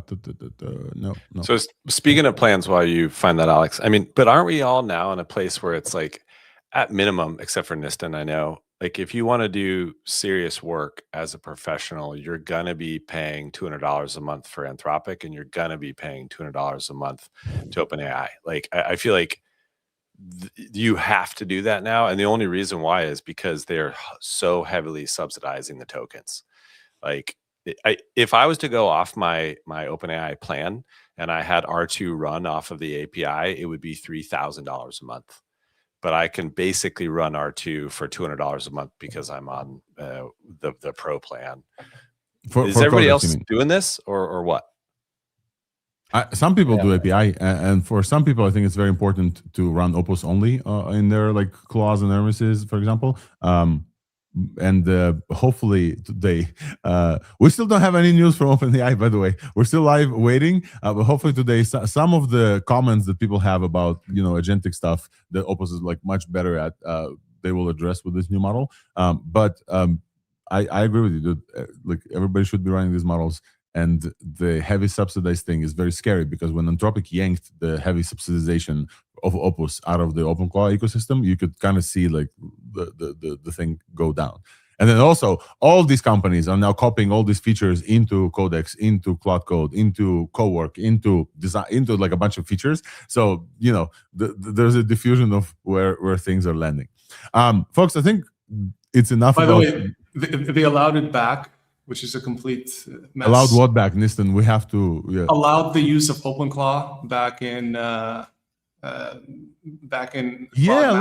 mention this. They reverted again. So but wasn't that just for like the CLI or something? It's this no, weird they just case. allowed it all again. What? I think it's only CLI. There are mixed signals from different developers at Anthropic that are saying this. But they have a Twitter account, everybody. Anthropic has a dev Twitter account, just so you know. Yeah. So you can use it in Hermes. That's Just use it in Hermes. Folks, we're talking about over each other. What was allowed again is, as far as I saw, the CLI users. So if you go to OpenCloud documentation now, you can see that if you do want to run Anthropic via your like Max account, the CLI usage is fine. So what this means is that if you have Claude Code installed, log in, and you can do Claude-P and send like a prompt.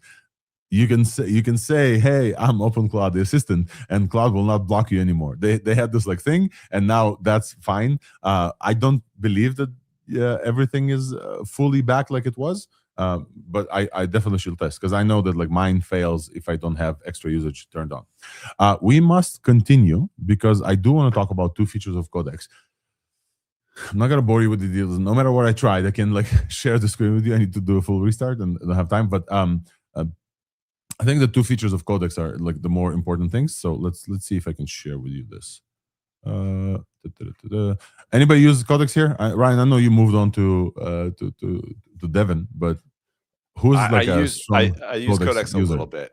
I use it a little bit, but I'm mostly Devin now. I've been using Codex. What's your take on Codex, DJ? Well, since it's my main thing, then I could only really say I love it. But yeah, it's definitely, especially if you're doing one shot or a few shot, it's definitely worse at front end than Claude.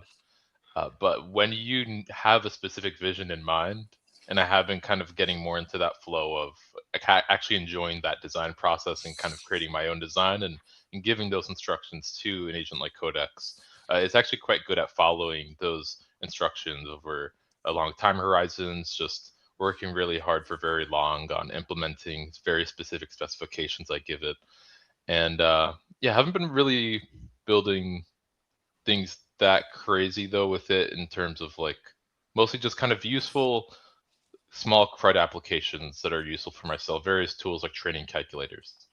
So I think that the thing about Codex is specifically how much work is being put in Codex. Last week we told you that OpenAI famously decided to consolidate, cut some side projects out and consolidate things into one super app. And there's early signs that Codex is that super app that they're going to focus on. And a lot of the, the promotions within OpenAI, they're focused on Codex, and Codex is getting a lot of new features. So the feature that I really wanted to show you, I'm just going to show you videos of it because you have to see, is Codex computer use. Codex last week released a bunch of examples, a bunch of updates, and we got told you about this at the end of the stream. We got like very, very excited, but this was the end of the stream, so I wasn't able to like test it out fully. And since then, I have been able to test it out. Codex now has, at least on the Mac, computer use that beats anything else that I've seen. Not from the perspective of, hey, this is better at computer use by clicking buttons, identifying things. No, just from the UI of it. I want to see if Codex can use your Macs now. This is an example. Do you guys see this cursor, the little cursor that like jumps and clicks and moves and plays tic-tac-toe? The thing that I want to highlight, well, this is a quick demo video of all of the features, but I want to highlight this cursor. This little thing is running on a background thread somehow. This is not your Mac cursor that's getting taken over. I have no idea, and I think still the industry has no idea how they achieved this. Because OpenAI bought software apps incorporated, and those folks worked at Apple before and worked on the different things like workflows. They're running something with accessibility. I think they're the only ones. Maybe labs will catch up. The most important thing there is this happens while you are able to control your computer yourself. Most computer use, what happens, if you use Claude Code, for example, and say, hey, control my computer, which works, they will just use your mouse cursor and open windows in front of you, and like you aren't able to work. You're basically sitting like this, and then a Claude is using your computer. I ran this thing and asked it to go to Tlddr and just draw the like things in the UI, and it was able to do it in a background window that I didn't even see. It's so much more powerful. The once you go back to any other computer use, it's useless. It's computer useless. Codex computer use is so good that any other computer use is absolutely useless. Don't know if folks here tried it, but yeah, I absolutely recommend like a full try of this thing. Comments, folks? Anybody tried this already? Anyone play with this? I think I know how they did it. Or Tell us, if I have to guess. In older Linux, like before, for some reason, everyone switched to Wayland, you could have two cursors on Linux with the X11 or Xorg. And this is, I don't know, I just found this during university, people just trolling each other. And you could move cursors between laptops. And there is a port in Mac, which I do use, which is called Xquartz. And that lets you stream Linux applications to your Mac. And so I think there's not a whole lot of work there to get that other mouse going that way. This is just my guess here, because yeah, this has been a fun Linux trick for a while that people don't realize. So it's So I don't know if black that's magic here. I don't know if it's the same, but I definitely know that the little cursor that they have, they showed somebody like building that animation. So that's a layer on top that they're putting. This is the layer on top that they're putting, and they're like faking clicks. I don't know. I want to highlight the thing. I think I'm going to put up this repo. I noticed, and I don't know if you guys noticed this as well, that browser use, for example, sometimes need actual computer use. So if you know the Claude can control a browser, Playwright is a thing, and then also a native dev tools API, MCP is also like a great thing to control browsers. All of them are great at like clicking things within the browser, within the website, but then something like a download, for example, or a canvas interaction, these things cannot do. So the DevTools thing cannot like drag or do canvas like drawings, etc. So computer use paired with browser use, I think, is the full exact picture. I've been working on a skill that I will publish later if you guys are interested about how to combine these things, how to do like a hybrid computer use / web use. And I think that like beats every other like web browser thing out of the water. LDJ, go ahead. So nearly a full 2 years ago, OpenAI actually acquired a company called Multi, June 2024. And this company was precisely trying to do things like that. They're saying their goal is to make a computer, the experience of using a computer inherently multiplayer, and basically a multiplayer experience where you could have multiple cursors on a screen. And ever since OpenAI acquired that company in June of 2024, I've been waiting for them to release something like this, where you have like another cursor on your screen that ChatGPT controls for you. Now we finally have it. It's a little bit underwhelming because it was like a slow boil up to this point, but yeah, I'm glad it's here. The video I'm showing right now is from VB, friend of the pod, on OpenAI's Codex team, that also says that not only can you have computer use, you can have multiple computer uses. The way they did this, because it's not your cursor and it's not your windows, you can have sub-agents with Codex perform actions within different windows. Again, sub-agents plus computer use, they will all go and click different things in there. I think that's just like, how insane is this? How absolutely insane this is. So he has a X window on the bottom left that like he's typing things. The confetti, did you guys see the confetti thing? So he opens Raycast in another one and like types confetti, and then he types some other stuff in notes, and all these sub-agents are doing things in parallel in all these windows. It's just I've been waiting for this from the computer operating system manufacturer. They could have built this already, like Apple or Microsoft. They are in AI, okay, Apple not so much, but if they could put this in their systems, like a multi-user system where the AI is another user working with you on its own desktop, on your own desktop, sharing between those, that is stuff the operating system could provide. And the technology is there now. Just somebody has to be brave enough to actually build this thing. And it looks like the labs are doing it now. They're building everything. Yeah, including the hardware, which OpenAI said over the next 6-12 months, they're going to be announcing their first hardware product. This is after they're saying they're focusing on the no longer side quests. The other thing in Codex that you asked, Ryan, you had a comment? I see you're getting excited about something. I was just laughing about your comment about staying focused. The stay focused. Yes. I'm very happy that the GPT images is not a side quest. I'm very happy that they're like doubling down on images, because like nothing that Anthropic does. Anthropic like famously focuses on like text generation, right? There's no image generation, no voice, nothing. I'm very happy that OpenAI is staying and leading the pack and like fighting the good fight as well, because like we all benefit from this. Nano Banana was, I don't remember another AI technology that dominated as long as Nano Banana did. just absolutely domination until yesterday or whatever, when images got released 2 days ago. The other thing in Codex that you guys absolutely must know about, I really wanted to show you all this, but the technology guys are not like with me today. It's called Chronicle. In Codex, this is a research preview that uses what's on your screen. Codex, behind the scenes, taking pictures of everything that you did every, I think, 10 seconds or so, and then it adds it to context. So if you ask, hey, what am I working on? What I was working on like an hour ago, Codex knows. Codex just knows. It fills in the missing context to you saying, and then it is incredible. It's hard to explain how much this is incredible, but folks who've used something like Rewind AI or like different things that, you know, Rewind got bought out by Meta and shut down, so people can't use Rewind anymore.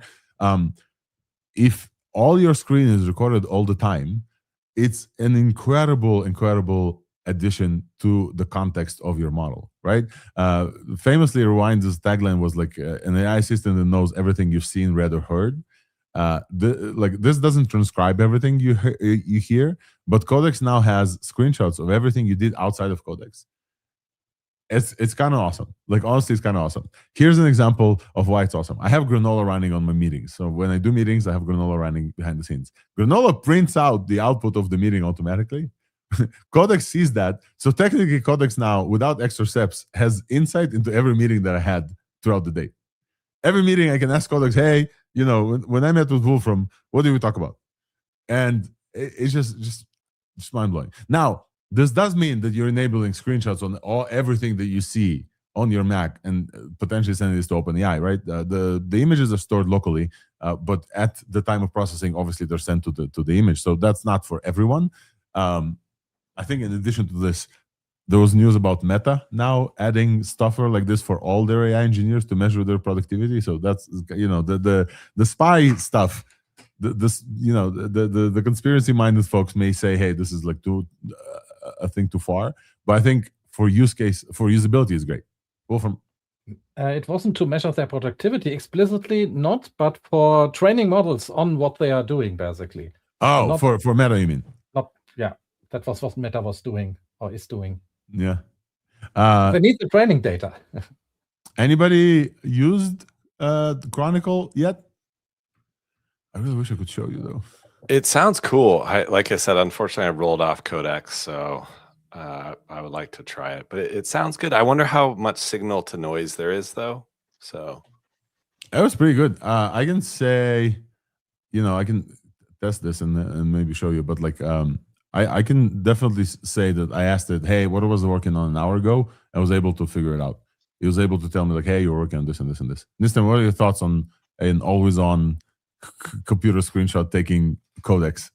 I mean, just look at the last few court cases that involved ChatGPT documents with CEOs saying, oh, they had deleted everything and they had zero data retention policies, and it all showed up in the courts. So you have to think of it that the agreements do not mean anything, and there's always your data is always recorded. It doesn't matter, and it can come back to you or to your customers. So I would not use this unless it's running at home. I do want it, but I would not. I would not trust this thing. LDJ? Yeah, I'm gonna take the opposite stance here. I'm definitely gonna use it. Apple, all of these companies, I mean, shouldn't give into it in this way. It's probably not the best argument, but they already have a ton of my data, and I'm not necessarily doing super compromising stuff here. I'm probably going to keep the improve the model for everyone thing off. Yeah, that doesn't guarantee that they're not going to store or train on my data, but I think the benefits and usefulness here are such that it's worth it. For things like contracts and reviewing legal work, I'm still going to just go to private models because they're good enough for that, and it's just worth it to do so. I definitely think there's a path towards building something like this fully locally, right? We're talking about like Sonnet at home. The new Quen that we just covered is multimodal, so it can understand this. Wolfram? I actually had something like that, a screen watching assistant that was, I was using Florence for Microsoft, the the image recognition model for that, and it would turn it into text. But yeah, it's been over a year ago, so the technology just wasn't there now. But I think with the newer models that are smarter and faster, that would be something to run locally for sure, because you don't want to send all of your data. And in a company, you probably can't or are not allowed to do this. But if it's all local and it's just an index and it goes in a knowledge base that your AI assistant can refer to, that makes a lot of sense. So yeah, definitely a screen watching assistant is one of the big unlocks. Yep. We have a bunch of stuff to talk about, but we do have breaking news.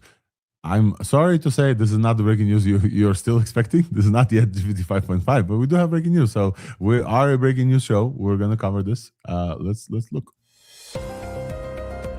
AI breaking news coming at you only on ThursdAI.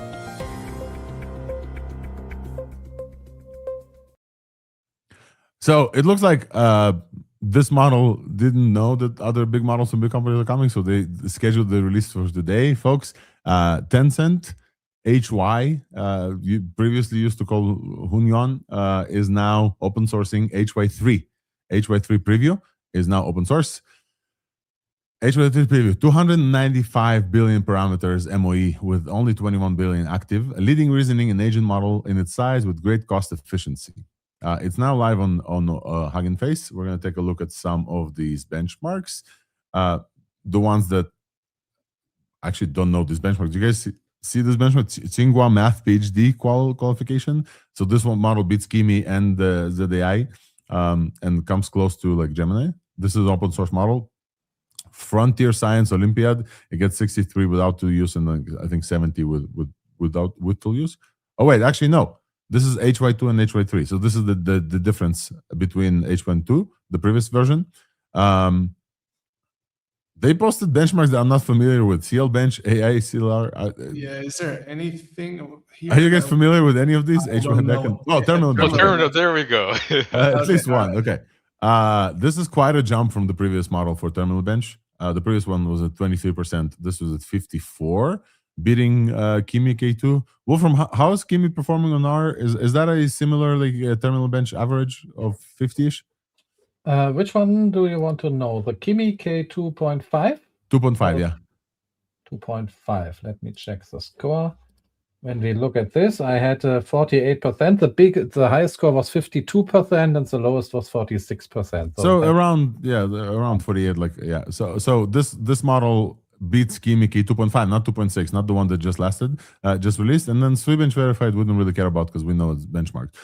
So this is, I won't call this state of the art on anything so far. They're saying leading reasoning and agent model on its size. It's now free on Open Router, so you can try it for free. Though I will say, given that this is Tencent, they will train on your data like every free model.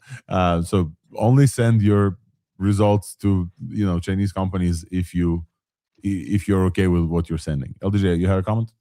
Yeah, or maybe have the OpenAI new privacy model scan all your conversations you're having with the Chinese model, and so if it does happen to have some PII accidentally, it instead sends the request to an American local model. Yeah. How would you do this? You would do something like Crabtrap from Brex, which we're going to tell you in a minute as well, because then you have to go through a proxy. You can't just go directly. What else do we have? The license is a real headache. Somebody posted Florian, Zeophone, a friend of the pod as well. I don't know if we had Florian on. He says it's a Hunyon license, not allowed in the EU, UK, or South Korea. Sorry, Wolfram, you can't use this model commercially. I think you can still run it. No improving other models. No, if you have over 100 million monthly active users, you have to do a separate license. Anyway, so Tencent is kind of releasing open source, but not really. But also, we just mentioned this because of breaking news. I don't think this passes the threshold of the models that we would cover here, given that we covered, Kimi K 2.6 and, the new Quen. All right, moving on. Still waiting for OpenAI. Still, it looks like maybe we're not going to get it in the middle of the show because there's no news still, as far as I can see. Folks are asking us in the comments, is there GPT 5.5 coming today? Pretty sure that yes. Pretty sure that OpenAI hinted at this. We can actually show you x.com/OpenAI. It also OpenAI, showed up in OpenRouter endpoints, but it's not, I don't think they work yet, but the name is there. So it very much looks like today, but not during our show. yeah, Or maybe let's in see. like 10 minutes. Just give it another 10 minutes. Another 10 minutes, yeah. We're gonna wait. So this does show up in OpenRouter. GPT 5.5 and 5.5 Pro are now spotted at OpenRouter.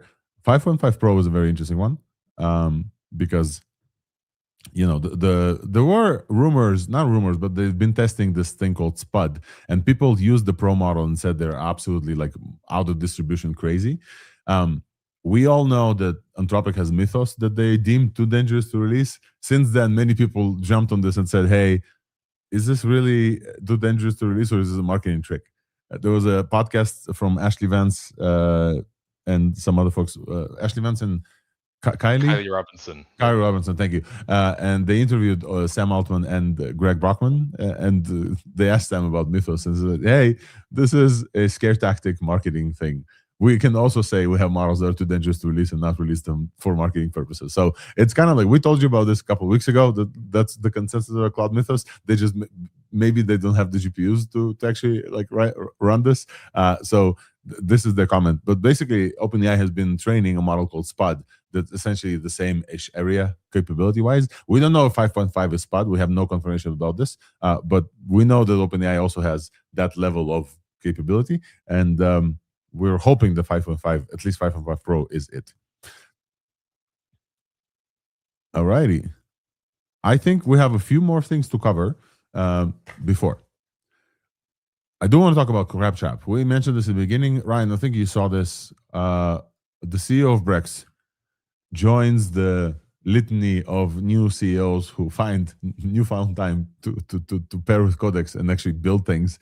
And he built CrabTrap. And he says, basically, OpenClaw is not great for enterprises. In fact, I will say like it's banned in CoreWeave, so none of us can use OpenClaw. And the reason why, and Jensen mentioned this on stage at GTC, is that it has access to sensitive data within an enterprise, and it can communicate externally, and it can be prompt injected. So not great. But he's like, hey, we use OpenClaw at Brex internally. This is a great admission from the company. He says, we started deploying agents internally at Brex. We couldn't stop thinking about this question. I actually showed you this. Agent works, nobody wants to give them real credentials. Instead of waiting for a solution, we decided to try a novel approach, using LLMs to judge the network traffic of an AI agent. So they built CrabTrap, an open source proxy that intercepts every outbound request and blocks risky activity using LLMs. Like we told you before, the privacy filter from OpenAI, that's a great tool to kind of add to this arsenal. So this is an open source proxy that you like proxy all the network to. I think it supports OpenAI, but I'm not sure if it supports Anthropic. And then you just like basically proxy everything, and then it catches everything that your agent sends to, decrypts the static rules, and then LLM is a judge. So this is kind of expensive, right? You're running another LLM to review all other LLMs, so you have to consider like context windows. But given that a leak of your private credentials for an enterprise can cost significantly more, this is maybe worth it. LDJ, comments, Ryan, Carson, comments about whether or not you're going to rub CrabTrap on your agents. Yeah, I've heard it's especially effective if you have if you're using the judge as, let's say, Claude, and if the main model you're using is also Claude, but you tell the judge, hey, the model that you're monitoring is Grok or something like that. Apparently it's especially good at actually catching things better because it's like extra critical about it. Oh, nice. This is absolutely going to be a thing. Like, intelligence is on demand now. So what company would not want intelligence monitoring all their traffic to make sure that their employees are not doing bad things? Like, absolutely, this is going to happen. I think as well, secondly, every employee is going to have a digital employee or they will not get hired. I'll tell you, like, everybody listening, like, if you're not playing with OpenClaw or NanoClaw or Hermes or something, you're going to get smoked. Like, you have to have a digital twin next to you, working next to you and augmenting you. And it's not that hard, actually. and I'll say as well, like there's real business value. So R2 is my OpenClaw. Yes, he's a lot of work. Yes, I have VS Code SSH'd into my MacBook to fix him occasionally, but he does biz dev for me every day. So I have basically a skill called biz dev. It runs on a cron job. He goes out and finds 2 to 4 people for me to meet with every day. And he landed me a meeting, which I had today. And out of that call is my first real B2B partner. Like, let's go. We're talking a large business deal. So if you're not doing this stuff, like you need to be doing this stuff. And CrabTrap probably is going to be standard deployed just to, check up on all your digital employees. But what a time to be alive. It's great. Yeah. I think, Nistan, maybe you remember, this was in one of the spaces, not live on ThursdAI. We talked about the private firewall that looks at everything that you look. And we talked about this back then in the context of, hey, if these models are going to be great at one-shotting grandmas with propaganda, then we'll have a personal firewall that like just judge everything they see and read and decide to send you, the responsible adult, a notification that says, hey, your grandma's being one-shotted by propaganda. We talked about this as a concept. CrabTrap is kind of like that, only for text for now. But I think that we're absolutely going to get there. There's going to be, in addition to, Ryan, what you're saying, there's going to be a personal digital employee clone of yourself, etc. I think like CrabTrap is like one example of, there's going to be an entity reviewing everything you're seeing or everything your network's going through and saying, hey, something bad is happening. Some analysis is happening. I think it's like, this is one step towards there. Maybe we should build it. Maybe it's good. We'll call this the ThursdAI firewall. You can already build it. I use this. I run 8 Haiku instances for everything that Opus is doing, checking every single thing. It's free. You can already use this. They don't count Haiku usage in your Claude Max quota. Just really? Fire it up right now after the show. Go. Yeah, you can already do this. Don't tell them, Nistan. Don't tell them. Should we mention the fact that yeah, the haiku is free? But you mentioned the Wolfram. You have a comment, and I have a comment to follow up. I just wanted to say that I want to change my pick of the week to the CrabTrap. I haven't looked at it in detail, but every week I'm doing a deep research. My agent is doing it, looking at how to secure agents. Because the more I use my agents, the more access I give it, the more I'm concerned about this. So basically, some a security solution running in the background and observing what is happening and being able to intervene. This is what I've been looking for all the time. I looked at all the guardrail implementation, but CrabTrap, I will definitely, this is my weekend project, I will implement this, and my agent is already on it, so definitely I want this, and I think we all need this, something to make sure that our agents are not doing stuff they shouldn't. Hey everyone, this is Pedro from Brex. So this is the demo. We're not gonna listen to Pedro from Brex, but he's I think the CEO. There's 4 minutes of things, but basically not only does it look at every request that your agent does, you can also with natural language define, hey, this does not look dangerous, or this is something that looks dangerous. So you can add those rules. I think it's very important to malleability. So CrabTrap from somebody mentioned it's Okta for agents, and I love this, Okta for agents. So I'm definitely going to implement this for my agents as well, and go forward there. So we didn't talk about Apple has a new CEO, which we probably should. Yeah, but I am wondering though, like if we'll get say this the line, Ryan. It has to for the recording. You have to. I will take all of you for podcast training. I cannot use this in recording. Apple has a new CEO. Who is he? Why? Who's the old CEO? Ryan, give me something for the virality. I don't even remember his name, guys. John Turnus takes over. Okay.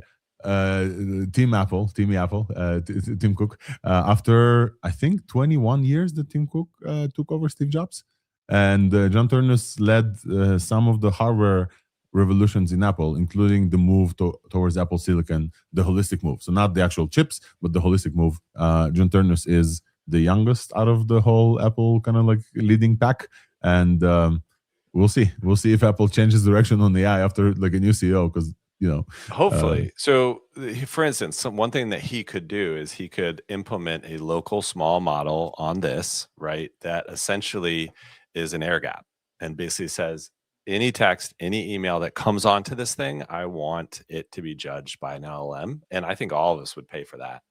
I would absolutely pay for that.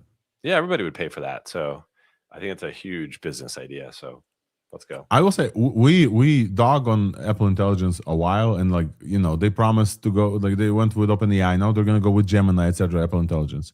I still love the notification summary. Like I still use it all the time. It's not perfect. Nothing is, but like we know LLMs, especially local LLMs, that runs on my iPhone. The notification summary runs on my iPhone. All of the concerns that we have about like private local AI, etc. Apple is like incredibly well positioned to do this. Their chips are amazing. The M2, M3, M4, etc. The A16, A17, A18, the neural cores, everything. Like everything is amazing for local models. They're absolutely poised to take over the local AI thing. MLX is incredible for local AI as well. Apple is like poised, just not doing anything. It's really, really upsetting. Come on, Apple. Come on.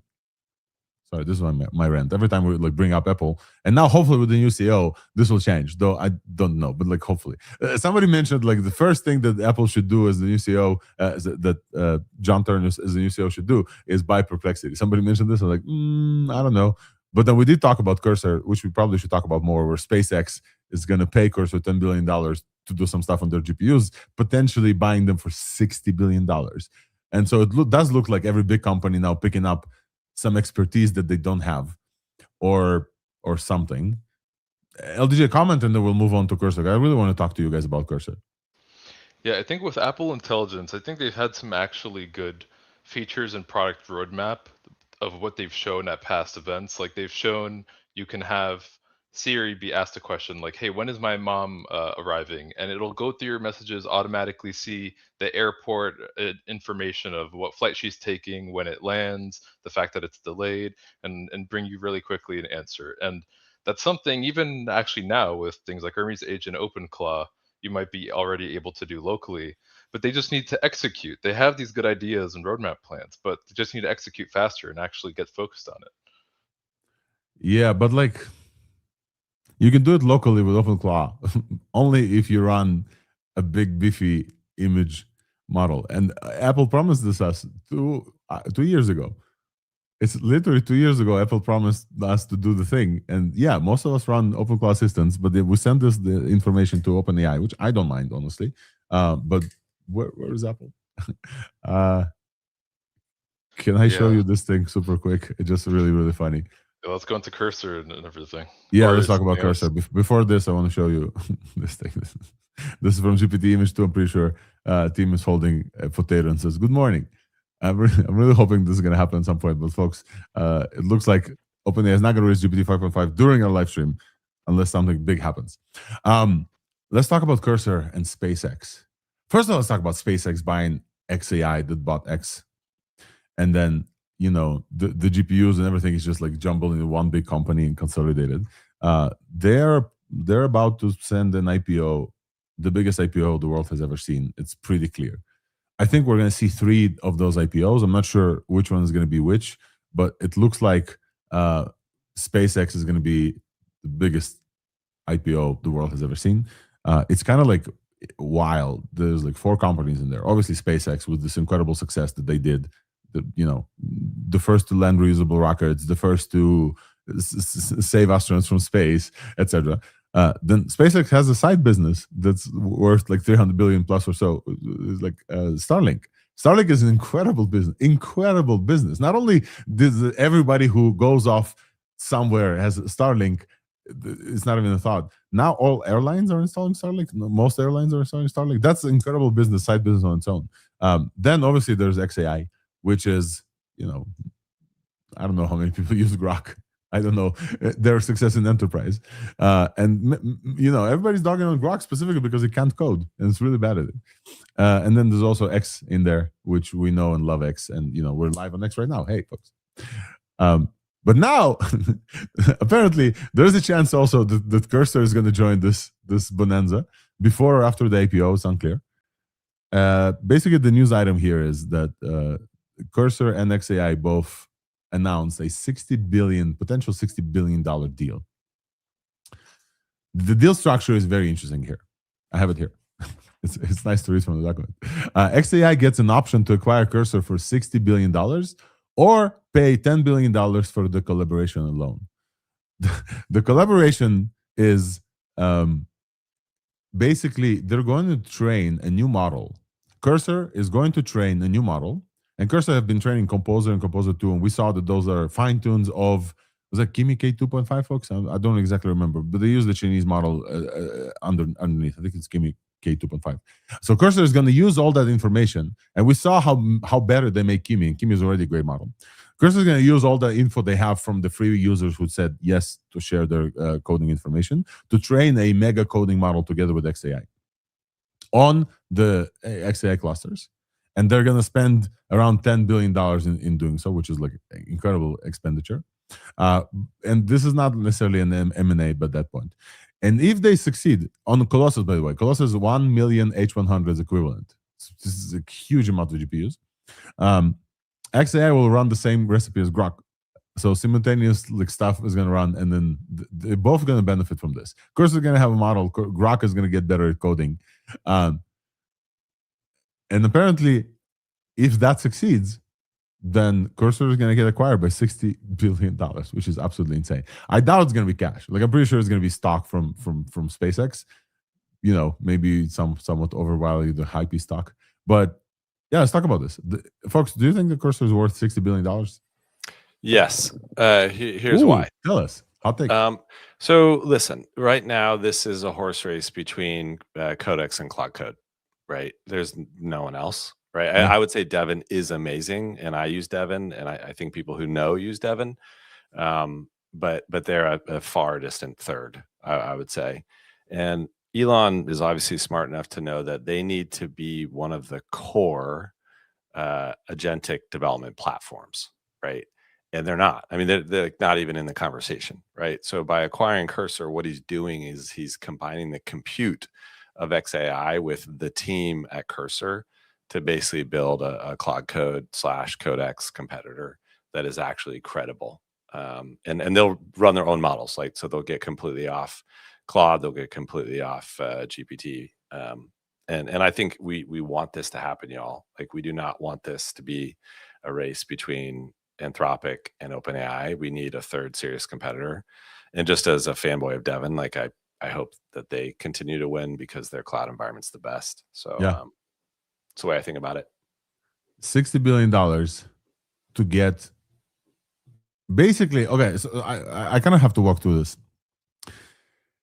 We started with LLMs just being chatbots. That's where we started. No coding, etc. At some point around December, everybody caught up to what we've been talking here for a while about, is that coding agents are generalized agents. The way to get to generalized intelligence is via coding. That's why OpenClaw exploded. This is why Codex is now exploding. This is why OpenAI is now consolidating their efforts into Codex specifically, and they're doing a great job. Like, we're seeing, you know, I don't remember the last update to ChatGPT that we cared about here on the show. We talk about Codex updates every week, like 7 updates every week. They're also consolidating this in a mega super app that looks like it's going to be Codex. It's because I think it started with Cloud Code inside Anthropic and then kind of evolved from there, that coding agents are generalized agents. And now this is where everybody's focusing their attention, to bring the best coding agents that can use computer, etc. Grok and XAI is nowhere near there. Ryan, that's what you basically said. Like, nobody's using Grok for code. Like, no one. No, of course not. And so when Elon Musk announces like new updates for Grok, they are not necessarily interesting to those people who say, hey, we want a generalized agent. And so I think that, like, in the grand scheme of things, of how much money is going to be spent on AI and how much money Elon Musk already spent on Colossus and like the other, you know, huge data centers in terms of GPUs, they actually need to deploy those GPUs and not have them sit idle. The worst thing, I can tell you this, you know, and like, it's very clear, but like me and Wolfram, we work for like Wits and Biases as part of CoreWeave. The worst thing the companies can have is idle GPUs. This is like the worst capital expenditure thing. You cannot have idle GPUs, because then you're just burning money. You bought all those GPUs for incredible money, and then they're just sitting there. That's the worst thing. And so this is a way for them to catch up to the generalized agent part. And I'm hoping that they will. I'm with Ryan. Right? I hope that this like collab with Cursor will work out. I don't care about the acquisition necessarily. Like, I just hope that like there's going to be a new contender there. And we must say, Yama, you're putting on glasses. Okay, cool. I'll end on this. We must say that Cursor has been an incredible company, still is an incredible company. They started as a VS Code clone. They have pivoted twice. I will tell you the Cursor 3 is fully rewritten from scratch. There's no VS Code under there. I talked with our friend from Cursor. I didn't release this podcast episode. Cursor is absolutely like rewritten. Yeah. Do we have Reagan news already, or Jan, what are you putting glasses on? Not yet. I do want to say like one more time though, like I every engineer, if they could, would have their engineering environment in the cloud. Like nobody wants a local development environment. It's a total pain in the ass. Tell us why. I mean, there's just too much config. Like I bet Niston's like rolling over in his grave here, but you know, there's just too much config. Like you want to spin up 100 cloud environments to have 100 agents doing stuff in parallel. You don't want to manage, you know, which port you're on, which, you know, Git clone you're on, or no, you don't want to do any of that. You just want to ship stuff. And so this is where I think, unfortunately, Cursor and Claude Code and Codex like have some serious historical baggage, because they've always been local first because they're traditional engineers. So cloud first is the future, and I would bet my life on it. Anybody who's Cursor's doing an incredible job at it. Well, they are, but they're trying to do both. This is the problem. It's like you need someone to be cloud native. Like this is why Ramp is crushing it with Inspect. So it's my rant for the day. Your rant for the day. Niston, comments, please. I think what SpaceX is doing is the most, everybody is sleeping on it, and their grand plan makes total sense, and everyone's calculations are off. So, okay, two things. I'm both critical of, I do think the Codex deal actually does make sense for $60 billion. And the reason why is because they have all their data. Like they have every enterprise's data that uses it. They have non-data sharing agreement with the providers of the API, but they have all the logs. And you need good data to train a good model. And buying out Cursor is a complete no-brainer for that. You just ended up with the best data set you possibly can. And 90 to 95% of the work at training a model is actually making the data set. So if you're paying for that expense, that's what you're paying for. So that's what will allow Elon to make better use of their GPUs. Also, it gives him an excuse to use Kimi models finally and run something better on the Colossus cluster, which is You think they're going to fine tune on that cluster? You don't think they're going to like pre-train from scratch? I think absolutely they're going to do like a from scratch thing. I just think Codex just didn't have the GPUs to do like that size of model so far. And now, 1 million H100s? Jesus. Yes, well, they're going to do everything. The majority is going to be used for inference, and Elon has mentioned it too. But here's the part where people are really sleeping on. You look at a current Starlink Mini 2 satellite, and do you want to guess how big the solar array is? It's SpaceX reports it at 116 square meters. You get 1.4 kilowatts of radiation in space for each one of those square meters. If you put it in sun-synchronous orbit, you're only going to have like 20% efficiency because they use cheap panels. And they already produce over 20 to 30 kilowatts. So you can already run on 32 GPUs on that little bus that they have. Oh, and then people like to think about cooling and stuff. You can just look at the ISS, the entire cooling radiator micro ammonia panels. They emit out 600 watts per square meter. So you already have all of those problems solved on current tech. And that means that on each launch, they can just put how many they can, 64 satellites, each with 32 GPUs. And then in 5 years, those are going to become obsolete and just burn out. That is a complete no-brainer. Like, if they get that manufacturing down, yes, they are going to dominate. It's just math. And what they're bad at is I want to comment on the GPUs and models. space thing. I definitely want to comment on the GPUs and space thing. As somebody who works in a GPU company. It makes complete sense. I ran calculations manually because everyone was just vibe coding them, and to me, it only came like 1.5x to 2x more expensive. That's nuts. Do you know how many people we have at CoreWeave maintenance. that go and fix fucking GPUs? Listen, do you know how many people we have just that burn go them. into a data center and like don't? They'll just burn them in 5 years. What do you mean? They're already burned in the atmosphere. Like just launch more. It's a just lot launch easier. more. Don't fix anything. Yeah. Alrighty. LDJ, you have a comment on this?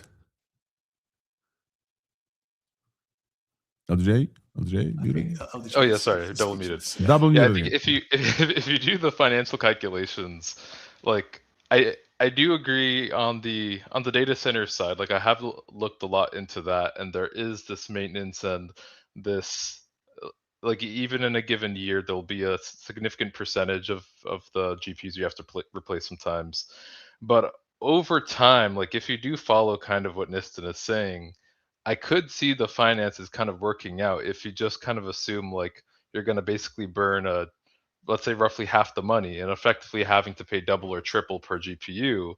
It still might make sense to just, go crazy on launching these into orbit, especially if these regulations and lawmakers keep pushing on like trying to ban data centers and all these things on land. Then it does kind of make sense to just go up.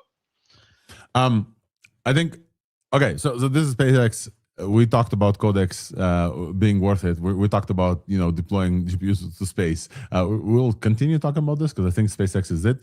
Folks, we're approaching way more than 2 hours live on air. But I think that the thing that somebody posted, that Tibu posted, that hang on, we're starting the Wi-Fi in the office. I think it's really funny.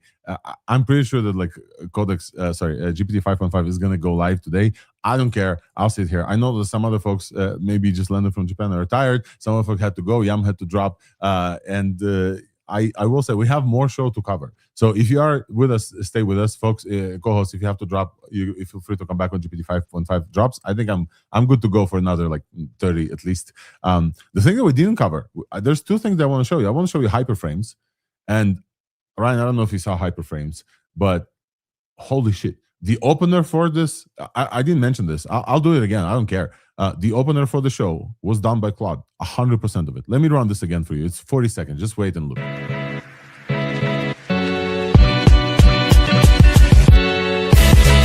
sorry, it's very loud.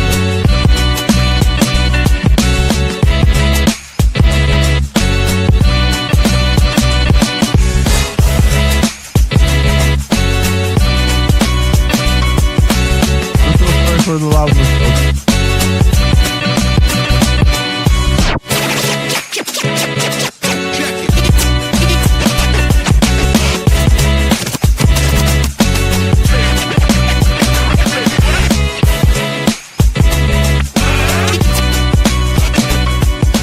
All right, you get the idea. I'm so sorry about this being loud. This is nothing is perfect, but Woke us up. All right, let's go. Yes. The way that this was created was 2 prompts. There's more to this, but I know for a fact the people, when we talked with a bunch of fans of the show over AI Engineer, people said, hey, you guys are not talking about the practical stuff enough. You talk about model releases, you like do evals, benchmarks, whatever. Here's a practical tip for you. If you want to generate beautiful videos with your AI, there's 2 tools for this. One of them is Remotion. There's a new tool called Hyperframes from HeyGen. So if you go to hyperframes.heygen.com, .ai, HeyGen.ai. Let's see if I guess the URL. Almost. Hyperframes, maybe hyperframe, HeyGen.ai. Let's see. No, I can't guess the URL, but I have it. Operating on a different browser. You guys don't care. Hyperframes. There we go. Okay, this is Hyperframe. Basically, you copy the skill. You're not seeing this. You're seeing this now. Basically, you copy the skill. npx skill add HeyGen.com hyperframes, and this loads a bunch of like other skills.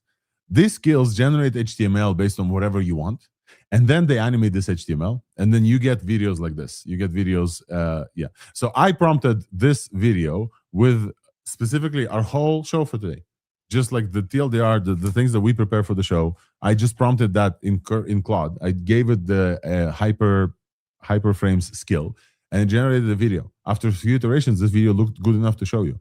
The motion graphics in there, I would not be able to do them in like CapCut or whatever. There's no way. And I think that that's like mind blowing. The better these models are happening, the somebody says, "Yo, you need to use Claude to redo the music too." Yes. But this thing is incredible. Paired with Claude Design that we're going to talk about in a moment. I'm sorry, folks are saying it was too loud. Yes, I apologize, folks. I will fix this. Ryan, you gotta go. Cheers, Ryan. Thank you so much for hopping on. Ryan's gotta go to sleep. Paired with Claude Design, this video was generated with one shot. And they have motion stuff, and you can talk to your agent to like improve this. It's incredible. It's incredible, specifically for a show like ours. Here's where it gets like super, super cool. Paired with Claude Design. Claude Design is something we didn't talk about yet. Friday last week, they launched Claude Design. Anthropic launched Claude Design. I really want to show Claude Design. Let me see if I can like log in there. Yes, I'm logged in. You guys seen this Claude Design yet? I did like a whole live stream about this. I have. Yep. It's so dope, and I think everybody says. I still didn't use it. Okay, this is Claude Design. This is Claude Design. You go there by Claude.ai/design. This is a completely new interface, which I cannot use right now because I ran out of my usage. That has a beautiful, first of all, examples, so you can see what it can do. It has a beautiful interface to do multiple things. And the number one thing that you should do as you go into Claude Design, if you actually want to design something, is the design system. You can create a design system. You can give it a URL to your website or your brand guidelines that you already have, or Figma or anything. It'll create something like this that I will show you. This is our This is our ThursdAI design system. Are you guys seeing the right thing? Yes. So it's missing our brand fonts, but basically here's our like iterations on the baseline brand, and then you can ask it, hey, this looks good, or this needs work. Then we have types of body copy and the display font. We use Inter 900. The website UI, you can see the whole website kind of here. Stream overlays, this is what like we're gonna show you. This is what the Claude used for some of the stuff. The weights and biases kind of sponsorship. You can see the colors, the brand colors. We have like the coral one and the purple one. Just everything. This is the brand kit.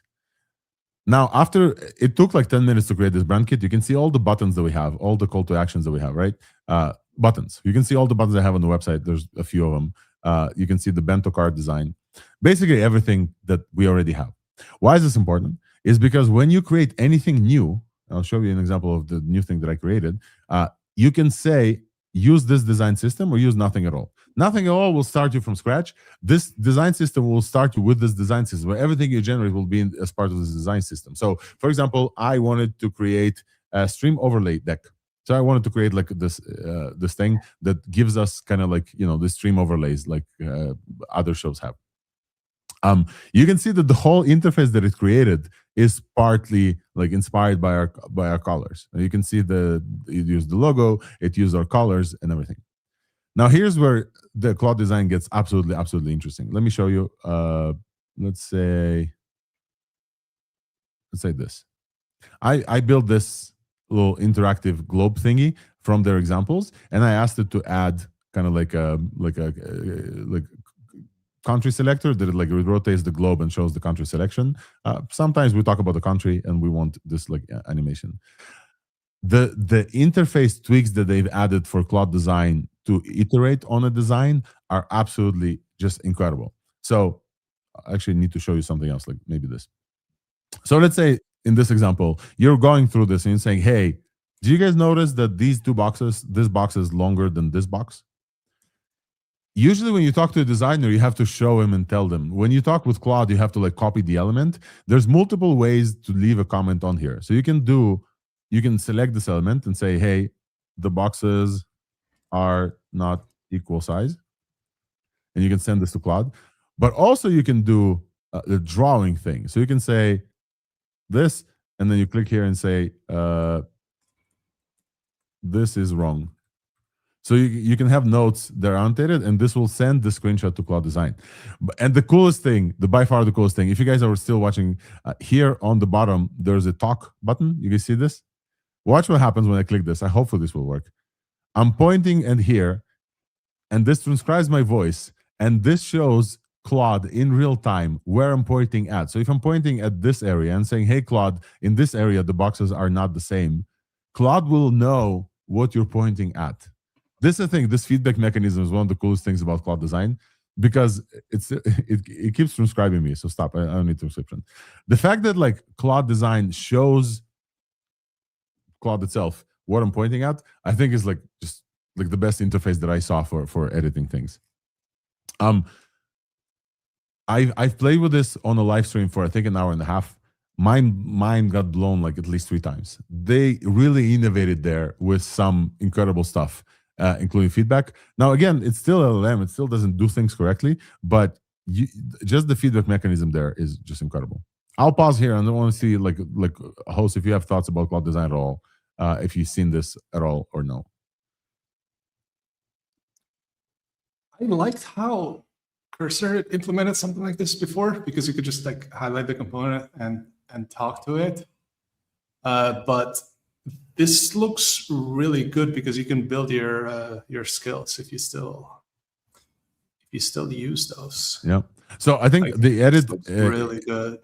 The edit thing is like what triggered. So okay, when this released, Figma stock went down by like 5% because oh no, Anthropic killed Figma. I don't think that Anthropic killed Figma, but you can change like every parameters here. Like you can do this font is like 28 or something.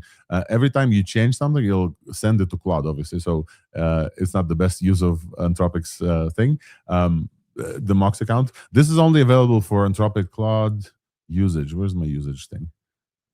Usage. This is only available for did my usage reset?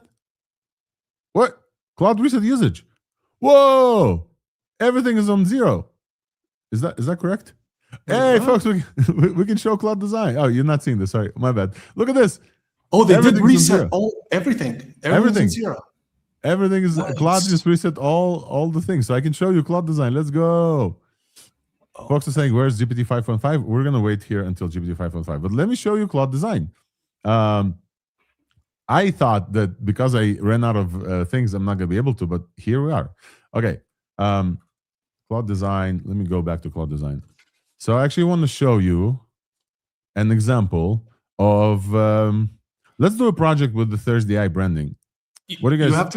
You have to connect this to your GitHub, right? Or you don't have to. You can upload a GitHub thing. I want to show you a slide deck. You guys want to see a slide deck? This is the reason why I jumped in on Claude Design. So if you guys remember, those of you who watched the show last week, I talked about the ZL continuum, which is, oh no. I have, let me see, /ZL. Okay, I will go and show you the ZL continuum. It's here, yeah, here. Read. Yeah, the Zeshno Popo continuum. I talked about this, the essay that I wrote last week that catches on. What I did with Claude is that I took this whole thing and I dumped it into Claude Design in a new slide deck segment, okay? And I asked it to create a slide deck for me. You guys want to see how this looks? So I took an essay and I dumped it into Claude Design, and it created these slides for me, and they look absolutely incredible. This, I'll show you. Like this is what I had in the thing. So you see the Z and the L and kind of the red and the blue, etc. And this is what it came up with in the slide deck. It's the same colors, the same kind of like thing. You can see the slides incorporated images that I had from that event, because this was part of the thing. Wolfram, you remember some of these pictures as well. There's Wolfram. It created a whole slideshow for me that looks incredibly on brand with the brand things that I like it built. This is not a ThursdAI branding, as you can see, completely different. Like the font is different, everything is different. And then I told this thing, hey, I actually need speaker notes. So I asked it to create speaker notes. So when I present this in, let's say, in this tab, they have kind of the speaker notes here. I asked it to create a speaker notes UI. So when you hit P, you should see this. This is it created the speaker notes UI for me. So you can see the current slide. It recreated like slides on the slide, and all of this in the same font as well. So you can like go through slides and speaker notes and just build this whole thing. Not fully from like one shot, but I was like absolutely amazed by the fact that like it got all of the things from the slides. And I hate doing slides. I love speaking publicly, but slides is yeah, folks. Anthropic did a reset of all the Max things. Yeah, so that people will go. They hit the reset button in Anthropic, so all the Max quotas have reset now. But I'm talking about Claude Design. I was blown away by the quality of. Oh, stop sharing. I was blown away by the quality of this, like of Claude Design's delivery. Just blown away. Look at this. It's beautiful. Format. We talked about format, fear of missing, age, and time. Look at how beautifully it highlighted kind of the acronym. This is the stuff that Claude is really good at, and no other agents are still good at. It'd be interesting to have the new GPT image create the slides for this and see how it compares. Yeah, but like, I agree with you. This is 24 slides though. You have to kind of understand the whole concept. GPT Image is what creates 1 or 2 or 3. I think they can do 3, but I'm not entirely sure. These are great slides. Like I've spoken on stages before, like compared to like these are great slides paired with a thing. So this is Claude Design, and then you can say, I want to show you the feedback mechanism, like how it works. You can say, let's see here. Let's choose this one. Do you guys see this? So this text is not like centered. Yeah, you can see that this text is not like vertically centered, and I don't like it. So here's an example of the UI. Let's see if it works. You hit the speaking button. You say, "Hey, Claude. Hello, Claude. Yes, this text is not vertically centered. Neither is this text vertically centered. This text is also not vertically centered. Please make it vertically centered." And then we can send it.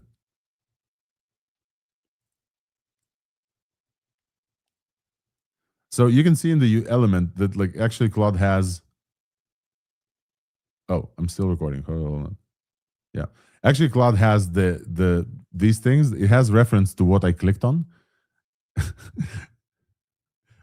Some folks in comments don't like Anthropic, but yeah, okay.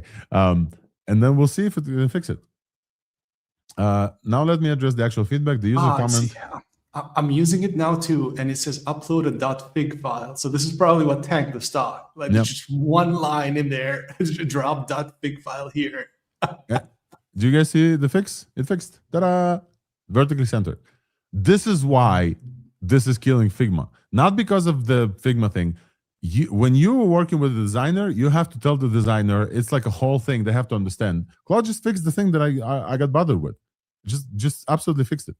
Like pointing at things and talking is how things are happening. So I think that this is like absolutely incredible tool. You can download assets. It can build whole interfaces as well. So it's just absolutely incredible. Folks are saying they love the live demo. I went live on an hour and a half, like walking through Claude Design, and I got left with just incredible things that everything that we do for ThursdAI from now on is going to be like designed properly via this feature, if I can afford it. Everything, including kind of the motion stuff, including the headers and footers for Substack. I built a Substack asset pack for ThursdAI, and look, I just said, hey, that's what I said. I said, hey, for Substack, I need you to update everything, including the lines. The thing that it showed me before, I don't think I have this in here, is a questionnaire. So one of the coolest things about Claude Design is that it shows you when you ask for something very complex and difficult, it generates a page with like, oh, what do you want? This, or something else. This, or something else. It asks you a questionnaire about the stuff that you want, and then only then it starts doing this. It's kind of like plan mode. That was also like just absolutely incredible. I can keep talking about Claude Design, but folks, I'm getting a little bit winded. Where's GPT 5.5? Come on. Alex, you had some issues with the StreamYard, right? Maybe it makes sense to close this out, and then we start an after-hour stream with your StreamYard restarted and Chrome restarted and everything, and go from there. I think so. I think we should close out this one. Although I don't know, dude, we have like 3,200 like views. Why not just Yeah. kind of stay Sure, here? we can keep it up. Yeah. So. I'm gonna try and use it to recreate because a lot of people, that random simulator, the Martian simulator we did when Opus 4.7 launched, people kept asking me, what was your design prompt? What was your design prompt? I'm like, there wasn't one. It just made it like that. So I'm trying now to see if it recreated it. Actually, Yeah. so like, You want to show something this time, or you want to just? I can show me just using it right now. So Claude Design specifically, yeah. Folks, we're waiting for GPT 5.5 just as you are. We're pretty sure they're going to drop at some point. Fix your damn Wi-Fi, OpenAI. Fix it. Yeah, let's see. Is this? Yeah, so this should be sharing. Again, I just put a Martian UI thing, and I'm just gonna say. This is the UI that I wanted to show. Listen, can you show this? This is a page that Claude Design shows when you set up the design system. Can you walk through this? Yeah, so I'm doing it very quickly now. It's my first time using it too. So yeah, so set up your design system, Ghost in the Shell, Amber UI for full health digital twin app. I want to adapt the Martian Railgun launcher UI that we did on the stream. And I added a folder. I had to upload a folder. I couldn't just upload an index.html. So I just put the index.html in a folder. And I uploaded that in. And I also put, and it says any other notes. I wanted cool Ghost in the Shell Amber UI type thing with a Tlddr RAMs mode for light mode. And like in the image I showed you, Manila corporate German 1990s style. So both the future and past. All right, that should be hard enough prompt for any model. So I don't know. Let's just see. Honestly, I don't think it's gonna take it 5 minutes. So I would say, listen, if this runs for longer, and usually like the design system is not as usual creating, just create something in addition to this. Now that the resets got reset, folks, I want to show off everything. So I'll go on a restart and come back in a minute, okay? Okay, so we're going through it. It's reading the index.html. There's not a lot of files here, so that's why I think it will be fast. And okay, so it's 2,500 lines, so it's not reading the full file. That's something to keep in mind there. And so now it's gonna write the entire. Oh yeah, so I also gave it this. So this was this is what I wanted the Tlddr RAMs mode to be like. So again, let's just see, because then I asked it to do both light mode and dark mode. So this is going to be pretty interesting. There's not much else here that we can even show. We're only seeing stuff like, I don't know, let's just check. Okay, so it is Opus 4.7 in the settings. Do we have, okay, so there's comments. Okay, it made a README file. So let's just, oh, it's writing the README now. Okay, so there's a ghost theme. And yes, guys, we're gonna read through the code. There's the colors, and then there's the light mode. Okay, Manila corporate, brown, 1990s, warm paper, ink black, thin. Oh, this is already sounding amazing. I think people underrate really things like font choice, and like it's one of those things where people that aren't, especially people that aren't engineers, but people that aren't really into design and things like that, they might look at a website and feel like it's like just a bad website, but they can't put their finger on why. And a lot of times it is just because of things like the fonts, the combination of fonts, the clashing of colors with it. Yeah. I noticed people always ask me what my terminal font is, and it's Anonymize Nerd Font Pro Mono. And those little things actually make a pretty big difference, especially if you're going to spend quite some time on that app. Okay, so it looks like it kind of got it. And so it has to recreate something like this for the light theme, but we'll see how it goes. It wrote the README, so we're gonna go. Okay, so it called it IAGIS, or however you spell that. Think medical grade telemetry for the human body, wearables, labs. We only have like 2 files here, root files. Make sure you read the full index.html. Actually, the styling is all in the index.html. Okay, so I guess it's going to build something now. Okay. All right, so the tone, terminal, clinical, not warm, first person, never. Product does not speak as Y. Interesting. So these are not just for the design stuff. It's also for the copy, like the material that you put in it. Mm-hmm. It has vocabulary preferences, because I asked 1990s corporate German Manila envelope style. So it's a quick cool. question. Yeah. Is this in the desktop app or in the browser? This is all in the browser. Right now, so is Claude Design available at all in the app?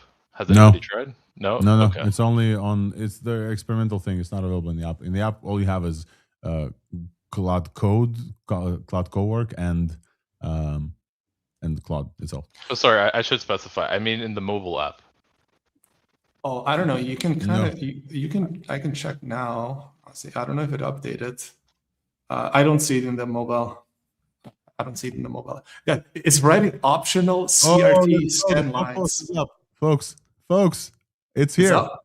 I think so. That's what we have, folks. We stayed on until OpenAI launched the thing. All right, somebody send me a link. I have a link here. Let's go. But it's kind of a weird title. But yeah, it says 5.5. Yes. Okay. Let's go. Breaking news. AI breaking news coming at you only on ThursdAI.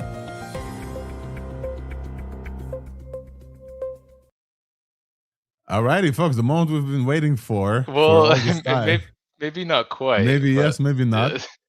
But GPT 5.5 is either dropping or not dropping, but the blog post is up.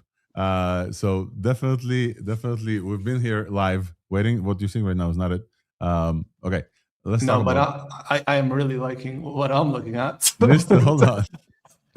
Yeah. So I mean, I could start reading now if you want. Yeah, please. But like, I'll just say the side chat is going crazy. People are like, hey, inhale, breathe. The thing that we're watching, the blog post, I'm hoping that this is the one that folks talk to us about. Yes, LDJ, go ahead. So it's definitely not a main blog post. I did put it in the StreamYard chat here. I linked it there. But yeah, I'm gonna show. Yeah, it's titled GPT 5.5 Bio Bug Bounty, Testing Universal Jailbreaks for Bio Risks in GPT 5.5.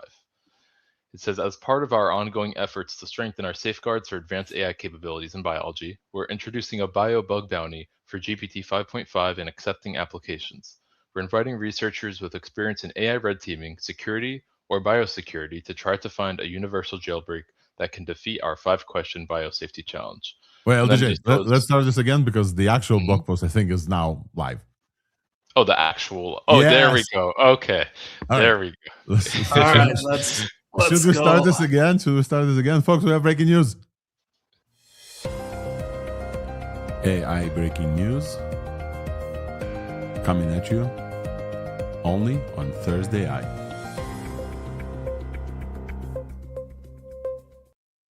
All right, now finally we have breaking news, folks. OpenAI's newest model, GPT 5.5, just launched. They call it a new class of intelligence for real work. We're not going to take a look at the video because we want to go directly into the evals and show you that on Terminal Bench, GPT 5.5 gets 82%, jumping from 75 at GPT 5.4, beating every other model that they have here. GPT 5.5 Pro is also launched, but they didn't test it for some reason on GPT on Terminal Bench. We have Expert SWE internal benchmark jumping to 73 from 68. OS World Verified is a little bit of a bump. GDP Val that we specifically love here. This is state-of-the-art model now. Beats Claude Opus 4.7, beats Gemini 3.1. We have Yam in the car joining us to the breaking news. Browser comp is almost state-of-the-art.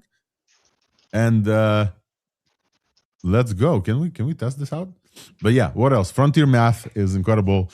35%. Model capabilities. OpenAI is building the global infrastructure. Over the past year, we've seen AI dramatically accelerate software engineering. With 5.5 in Codex and ChatGPT, the same transformation is beginning to extend into scientific research and broader work people do on computers. Across these domains, GPT 5.5 is not just more intelligent. It is more efficient in how it works through problems, often reaching higher quality outputs with fewer tokens and fewer retries. This is a trend that we showed you before. Not only our models capabilities are blowing up, also they're doing it with lower tokens. So let's take a look here. Artificial analysis index. I love the fact that the big labs show artificial analysis here. They show the GPT 5.5, which is the kind of the purple here, gets significantly less output tokens on the artificial analysis intelligence index. Yeah, this is great. It's absolutely great. We have folks in the comments freaking out as well. Somebody says it will work for 30, 60, 90 minutes or more. That's people are already using it? Oh, wait, what? So they're saying this is our strongest agentic coding models to date. On Terminal Bench 2, which tests complex command line workflows, it gets state-of-the-art accuracy of 82.7%. This is now just state-of-the-art on Terminal Bench 2. LDJ, go ahead. Yeah, so I don't have access to it in ChatGPT or Codex yet. I've been refreshing, but overall on the sheet of different benchmarks that they showed earlier in the blog post, I'm not seeing a single benchmark where Opus 4.7 is beating 5.5, which I think is pretty impressive. And yeah, it's maybe partially. I have access. Let's go. Oh, there we go. Okay. There we go. Extra high and high. Let's say speed is fast. Okay, I'm gonna use this as speed. Nistan, let's do the Mars thing. Mars. By the way, we had Opus 4.7 last week at Terminal Bench 2.0 at 69.4%. So that is a huge jump here. I'm gonna do GPT 5.5 on fast mode with high reasoning. Let's take a look.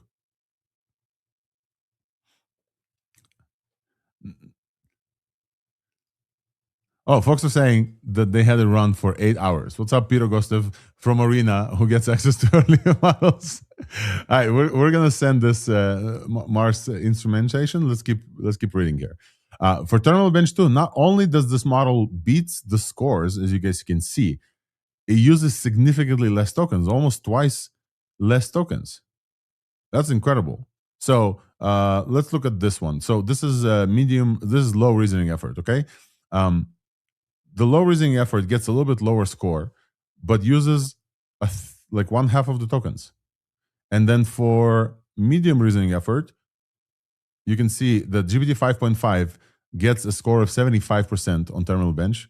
The medium reasoning effort for 5.4 takes 63. So almost 10% difference on medium thinking with significantly less tokens, 7,000 versus 9,000. That's very important as well, right?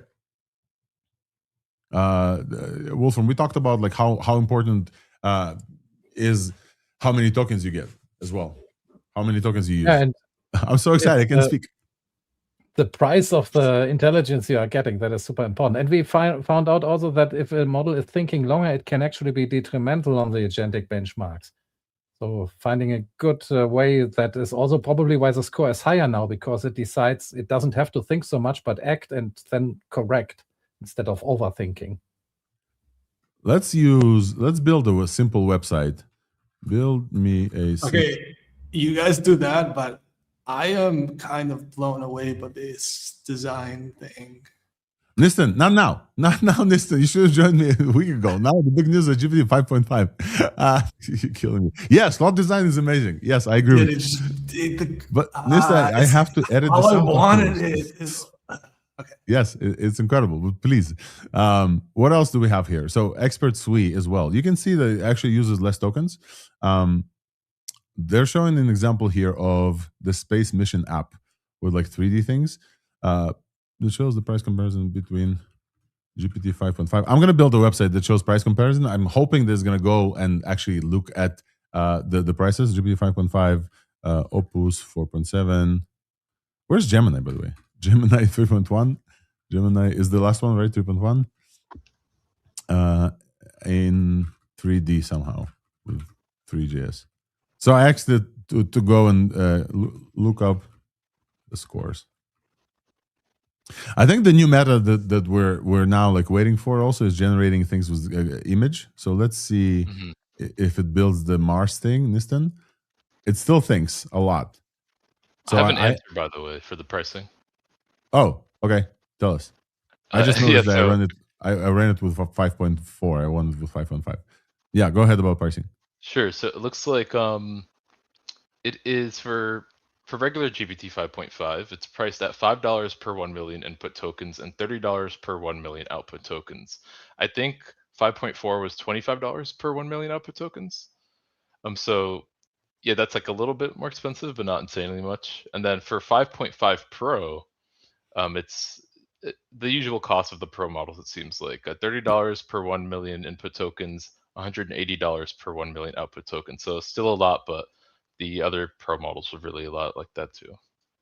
Oh, look at this. We have friends from the Twitter like showing up on the actual page saying, Dan Schipper, founder of Every, described 5.5 as the first coding model I've used that has serious conceptual clarity.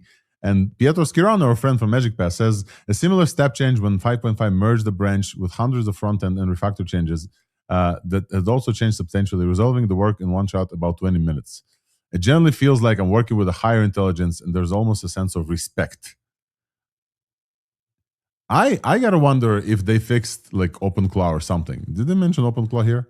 OpenClaw. Nope, they didn't mention OpenClaw. Because we know that like once Anthropic yanked the OpenClaw thing, then everybody was waiting for OpenAI to catch up to Codex. Let's look at GDP Val. GDP Val is attests agentic abilities to produce well-specified knowledge work across 44 occupations. GPT 5.5 scored 84%. 84%. Where's my 84? Here. And the industry expert baseline is here. So like all these models beat it. Just a little bit above GPT 5.4, not a huge amount. But somebody says it's a good model, sir. Yes, okay. All models now are good models. OS World Verify. Oh, this is a nicer model for tool use as well. Oh, looks like we're about to see the Mars generator, Nistan, and we can compare it to the previous one that we ran with Opus 4.7. I expect it to take some time back and forth, but yeah, we're gonna see. The desktop view is alive. The default target was 1 kilometer under the exact rail length after rounding, so it labeled the minimum orbit, blah blah blah. It really takes, it really thinks about the math there, because we asked it to do all of the math. It's doing mobile page view too? I think so. Interesting. That's the first time we've seen this, right? That we have two examples that the model like compares. Wait, show the picture that it took. It took a picture, right? A bigger one. Okay, all right. Oh, it's gonna use my browser now. It asked me permission to use the browser because Codex is like that. I'll give it a permission to use my browser, and we'll see what's going on. So folks who are just tuning in, we have a bunch of folks here. We're testing GPT 5.5 from OpenAI that just dropped. And we're testing it in multiple ways. But first of all, we're running this on a Mars Rails calculator that we from Nistan that we usually test it with things on the show. It has a verify. The thing we're noticing, it has a verify mobile PNG. It now deletes it, but like this model decided to test its own UI both on desktop browser and mobile browser, and I've never seen this before. And it's done. Let's take a look. And it's running now. Let's take a look. Now I want to open this in the actual browser for a second. Nistan, I will let you verify the numbers if you want to, but there we go. So we have Mars. It should get the numbers right, even small. Yeah, models. we have the target: minimal orbit eastward, no rotation assist, escape outward, escape no rotation assist, and then custom rail. I don't know. What Yeah, let's just do minimum orbit eastward. Okay, Yeah. eastward, Yes. and then we have looks good. We have acceleration time, etc. Exit angle. We can. What the hell was this? Oh, this is a different one. This is okay. And then we hit launch, and let's see. And we can see the little model goes. It launched it. Okay, interesting.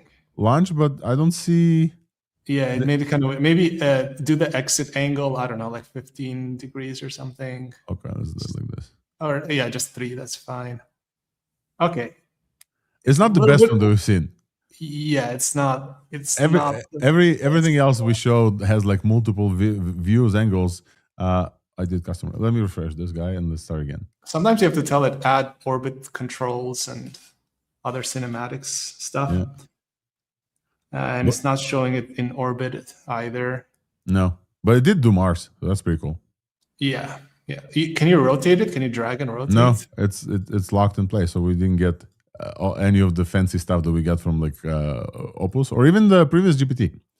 Meanwhile, though, I've been running this codex. So on the Mars thing, we're saying it wasn't the best one, but maybe we need to specify it a little bit better. Yeah, I might just need better prompting. Meanwhile, I asked this prompt: build me a beautiful website that shows the price comparison between GPT 5.5, Opus 4.7, and Gemini 3.1 in 3D somehow with 3GS. And then it's still running, but it built me this. Do you guys want to see?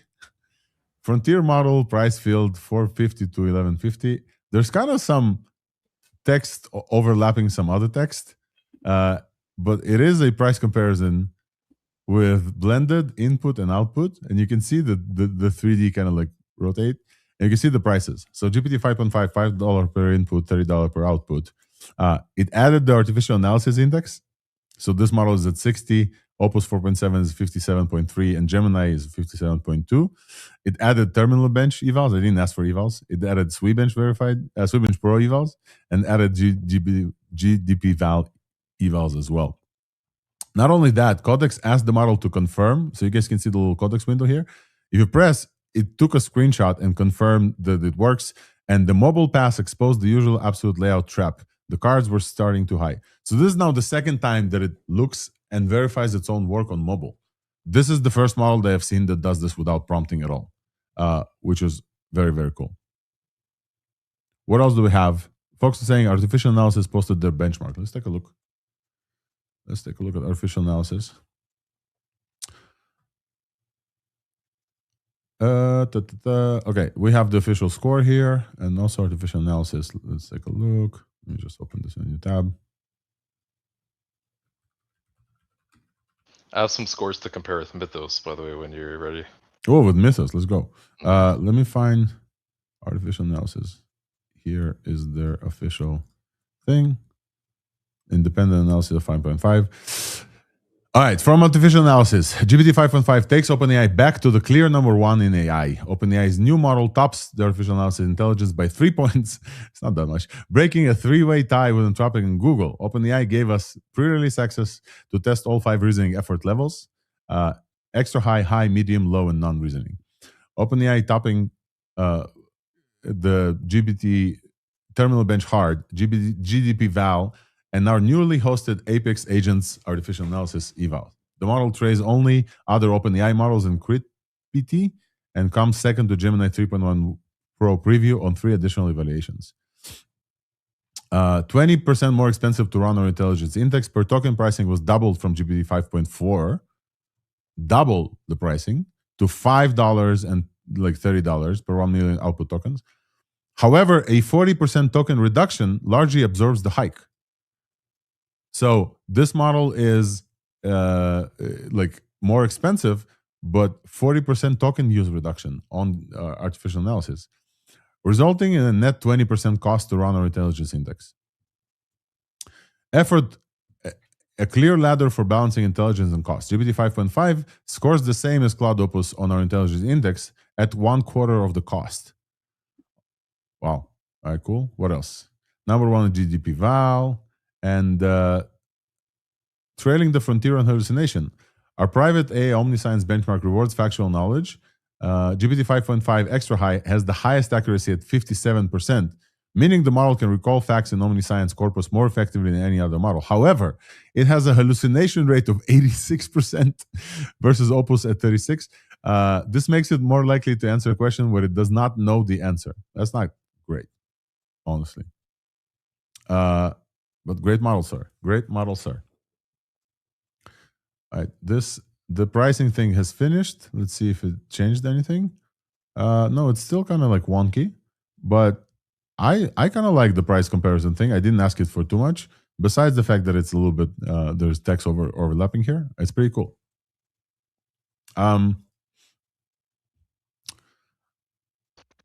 Some folks are saying can't wait to test the 5.5 Pro. Let's see if 5.5 Pro is up. I tried to check my ChatGPT, but I don't see it on mine. But maybe you have it on yours. Not even You're logged still in. sharing, by the way. Yeah. Thank you. Am I still sharing even now? Yes. Lovely. Even if I moved it away, I'm still. Well, sharing. I don't No. see your browser anymore, but I see. Okay, the yeah, screen with Codex. that's fine. So let me log in and see if I have the Pro. I don't think Codex has access to Pro. I think it's just online, right? So we'll see. All right, logging into ChatGPT. Let me confirm that I do not have Here, Pro. while you do that, I could say some Mythos versus 5.5 scores. Yes, please. So it looks like Humanities Last Exam and GPQA and most of the benchmarks, Mythos is significantly beating it, but it is interesting in CyberGym, which is, it seems like really the only popular cybersecurity benchmark that Anthropic tested Mythos in. Mm-hmm. In that case, Mythos preview got 83.1%. Opus 4.7, which just released, gets 73.1%. And GPT 5.5 gets, sorry, I just had it pulled up here. Okay. GPT 5.5 gets 81.8%. Could you send me something so we have it visual as well? Sure. So basically, GPT 5.5 only scores about 1.5% lower than Mythos here. Than Mythos. While Opus 4.7 is a full 10% behind. Oh, wow. So this is a cybersecurity model as well. Is this SPOD? Do we know if it's SPOD? I don't think it's confirmed. I think it's kind of been implied that it might be, or at least like an early version of SPUD or something like that. Yeah. I think that folks are posted that, folks from OpenAI, I think, posted something about like SPOD is coming. All right, what else do we want to let's see what Sam says. Sam Altman, we believe in iterative deployment. Although 5.5 is already a smart model, we expect rapid improvements. Iterative deployment is a big part of our safety strategy. We believe the world is best equipped to win at the team sport of AI resilience this way, okay? We believe in democratization. We want people to be able to use lots of AI. We aim to have the most efficient models, the most efficient inference stack, and the most compute. We want our users to have access to the best technology. We have been tracking cybersecurity's preparedness category for a long time and have built mitigations we believe in that enable us to make capable models broadly available. He's taking direct shots at Anthropic with Mythos and the Too Dangerous to Release thing. Oh yeah. That's shots fired. Absolutely. Shots fired. We love you and we want you to win, Sam Altman says. We want to be a platform for every company, scientist, entrepreneur, and person. And in parentheses, my whole career has largely been about magic of startups, and I think we're about to see that magic at hyper scale. This is great. This is great. So shout out to Sam Altman. Let's see what else OpenAI posted about OpenAI. You guys know what? I gotta wonder if GPT Image now is significantly better because GPT 5.5 is significantly better. Or like we said, the GPT 5.5 was already GPT Image. We just didn't know about it yet. Oh yes. Again, for these types of models, you have to include a full language model in it. So yes, that will help. So we can go and take a look. Let me log into fal.ai. We'll try GPT Image. Meanwhile, folks, let us know if you want us to test anything specific. Because, oh yeah, Peter, please do. Dude, you want to jump on? Let me invite Peter Gostev because he's been testing this model for a bit. Let's invite Peter. The new GPT image is also an open router, and there it's called GPT 5.4 Image 2. So basically, the language model plus the image model. Wait, could you say this again, Wolfram? Yeah, on Open Router, the model is called OpenAI /GPT 5.4 Image 2. So basically, you have the name of the model that it is the image. Oh, GPT 5.4 Image 2 on the API, you mean? Yeah, on the API. So basically, if you expect it to be 5.5, then it will be updated there as well. So far, it has been 5.4 with Image 2 as a layer. Yep. We'll see if Peter Gostev from Arena comes on. I texted him. Let's see. But Peter, if you're listening, I sent you a DM on X with the link. Please join us on stage. Meanwhile, let's see what OpenAI says here. So we kind of looked at those evals, but I think what is standing out to us? They have GPT 5.5 Pro, and very interestingly, they compare the four models here. They compare the Thinking and the Pro to both 5.4. GPT 5.5 Thinking looks like beats nearly all the models on Tlddr. I don't know what Tlddr is. I don't know. Wolfram, did you try and switch to 5.5 in Hermes? I don't have it in Germany yet. It is being rolled out, so I asked. At least I did some research. It should come, but it's not there yet. Otherwise, I would definitely switch. And I just subscribed to OpenAI again with a Pro account. Oh, nice. Okay. So when 5.3 or something in December, I unsubscribed, and now I will test and see. But I have high hopes and high expectations.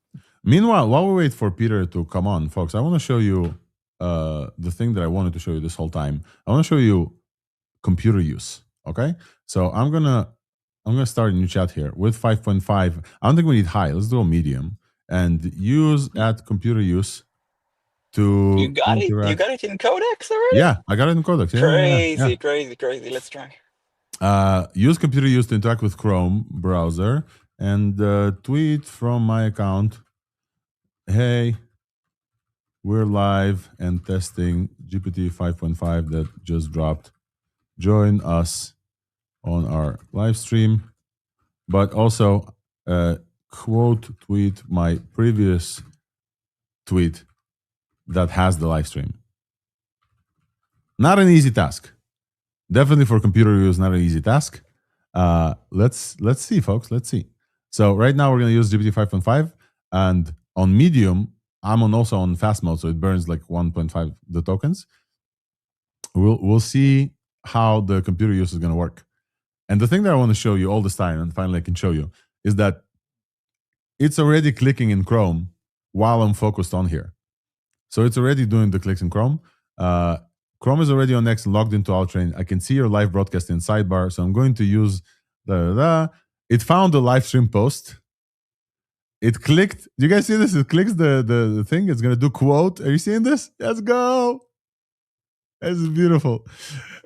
And now it's going to post for me. You guys see the little cursor? It's going to focus. Hopefully it's focusing. Do not let Nikita see this, guys. Didn't have it. Nikita, don't look at it. I have the quote tweet drafted against the live stream post, ready to send. Because this is publicly posted, please confirm. Should I click post now? Yes. Let's go. Alex, did you give it a prompt to wait for confirmation, or is that default? It's default. That's great. That's great. It's clicking, it's sending, and it's sent. This was awesome. This is, folks, this is computer use with 5.5 and posted and verified. This new quote tweet is live on your it did the verification as well. Folks, I want to welcome Peter Gostev from Arena AI to the show. Peter, welcome. We just did a live stream with you, 2 days ago, talked about GPT Image, and now we're talking about a new model, GPT 5.5, that just dropped from OpenAI. First of all, thank you for joining. Second of all, impressions from you. Would love to hear about this model, please. Yeah, let me. You know what? I feel like I can hear you from two places, and I clearly have you open too many times. All right. So while you fix 1 this, second. I was just Yeah, let me give me a second. I will reiterate with folks that we just saw a demo of computer use with GPT 5.5. And I asked it not only to post something on Twitter, which is easy, I asked it to quote tweet another tweet of mine with the live stream. There's quite a lot of like intelligence involved in like figuring this out. And they did it like super fast. We all saw it happening on the fly. And I think it's incredibly, incredibly cool. Peter, let me know when you're ready. There you go. Just to be clear, before that, across the board, state of the art, right? From thinking and above, everything is state of the art. Yeah. Correct? State of the art Crazy. while using completely like what 20% less tokens or something? Or sorry, like almost 50% less tokens. All right, folks, let's welcome Peter Goste from Arena to the show to talk about GPT 5.5. Yeah, so I haven't had huge amounts of time with it, but it was certainly fun to test. I would say the biggest thing that jumps out is that is the first time when a model can actually properly do long-running tasks. All previous models, I know they kept saying, oh, like you can do it for many hours, but every time, I don't know about you guys, like I shouted it, I'll do anything I can think of. I come up with these constructs of how it's supposed to do it, and then it never does it. So that was always very annoying. And now is the first time when I could really, maybe it's not completely, I say work for 10 hours and it works for 10 hours, but without too much prompting, you can get it to work for a long time. So I'll give you one example. Yesterday, I came up with a little idea. It's not done yet, considering how long it's running, but I wanted to kind of generate some images, create an app, and create a whole kind of experience around it.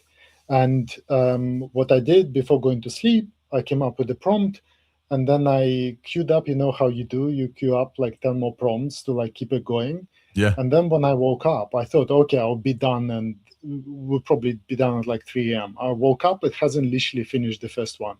So like all of this queuing up was completely unnecessary. So it just kept going. Oh, wow. So that's the first time I've ever had that happen. So how long did it run for?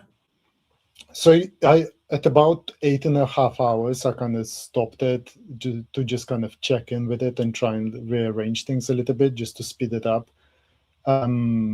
Like for example, I wanted to use sub agents a bit more, so it's like so it's not going to run for another 20 hours. So, but yeah, I don't know how long it would have been running for. I'll tell you, even now, I've got the button to do an update on Codex app, and I literally cannot do it because it's going to ruin my long running tasks. And I've got a couple of I've got 3 now long running tasks running. One, let me just check. I think it's been running for about 7.5 hours.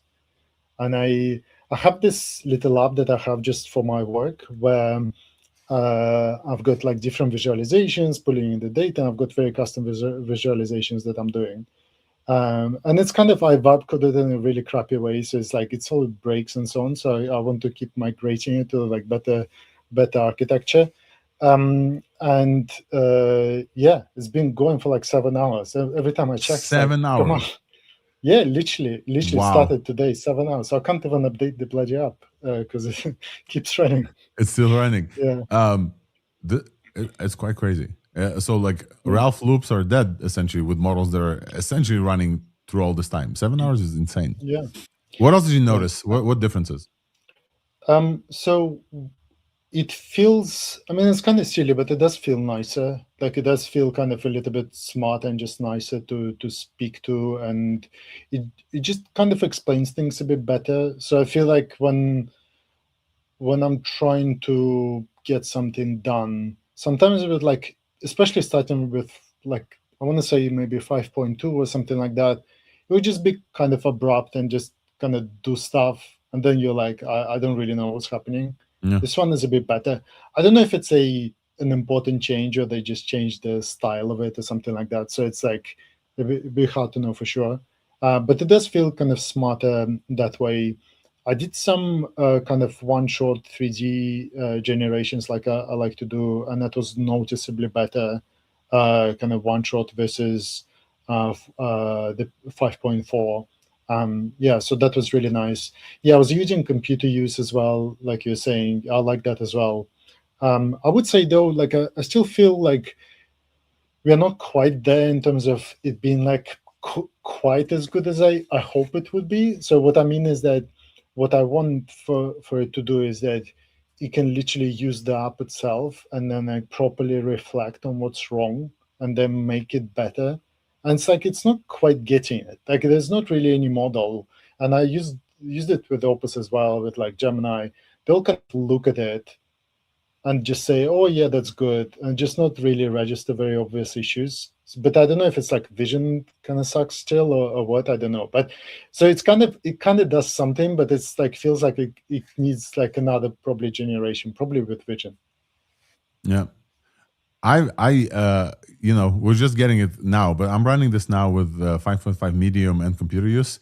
And I asked it to go and download the brand kit that we generated from Claude AI and just generate like a launch video for itself. So we're gonna see. But this is a long running task. I don't know if like we're gonna sit here, but folks, I can show you like what's going on. We have kind of a like it went and found the brand kit and says the kit files are now in this folder. The README, the tokens, the Claude Design system skill, next some scaffolding, the hyperframes project. So basically, all the tools that I told you about before, GPT 5.5 is now using computer use, plus via Codex using the like writing CLIs and doing some things to create a video. The only thing that I have, and this is a comment that I want to give, not 5.5 related necessarily, it's just a comment about how Codex works. Peter said, you said you queued up some stuff.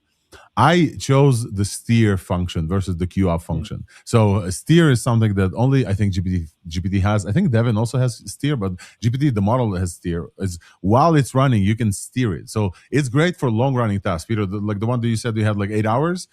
Usually in Claude, you have to pause it or stop it completely with the tool calls and say, hey, do this instead. GPT has steering enabled into its thinking, so you can actually tell it to do some stuff. So I can say, for example, don't, you guys see this probably, don't render the video, just show me the hyperframes UI to confirm before. And I'll say, by the way, don't render the video. This is steering. So now it will throw this in the middle of the reasoning process, and then you can kind of like, you can join the long running process with your thoughts. Anything else we should cover, folks? I'm seeing this Mythos comparison is very interesting. Wolfram, you want to talk about this a little bit? Because I think LDJ showed us this, and we can show this once again. LDJ had a nice comparison with the scores, and the Mythos model still has some advantages. Can you bring it up, or should I? Yeah, I'm bringing it up. I just checked on ChatGPT. I don't have 5.5 still on ChatGPT. Yeah, me neither. All right. So basically, Terminal Bench, it's very, very close, but in Humanity's last exam, which is not the last, it is still a big gap over there.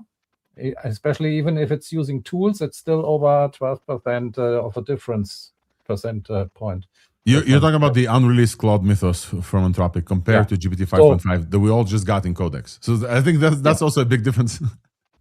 Yeah, GPT 5.5, when everybody can access it, this is what they said. It is close to Mythos. It's much better than Opus 4.7 in all the scores.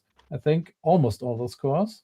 There's somewhere Opus 4.7 is still ahead, but it's very, very close. And yeah, like Sam Altman said, it's great to have the AI available for everybody and not restricted or different classes of who can access what.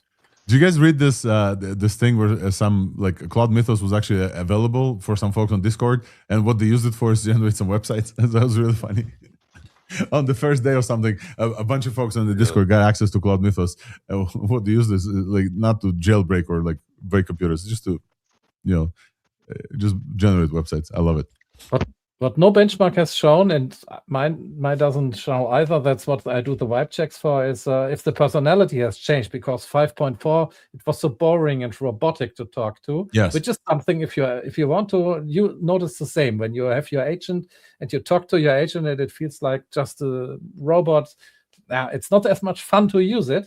And so I hope I will test this. Hopefully they also changed a bit in this Yeah. I gotta ask you. I gotta ask Peter. I gotta ask you guys who are focusing on evals. How do we even test this? Is this all just vibes? You just like work with your assistant for a while, and then like, oh, this is better. Because I know that I have no idea. Like I know that Opus is better than GPT 5.4, but I don't know of an eval that compares this. Wolfram, what do you think? You could call it a private eval in a way. When I talk to an agent or anywhere, when I get a good AI response that is funny, that touches me on a level, then I copy it into a quotes file.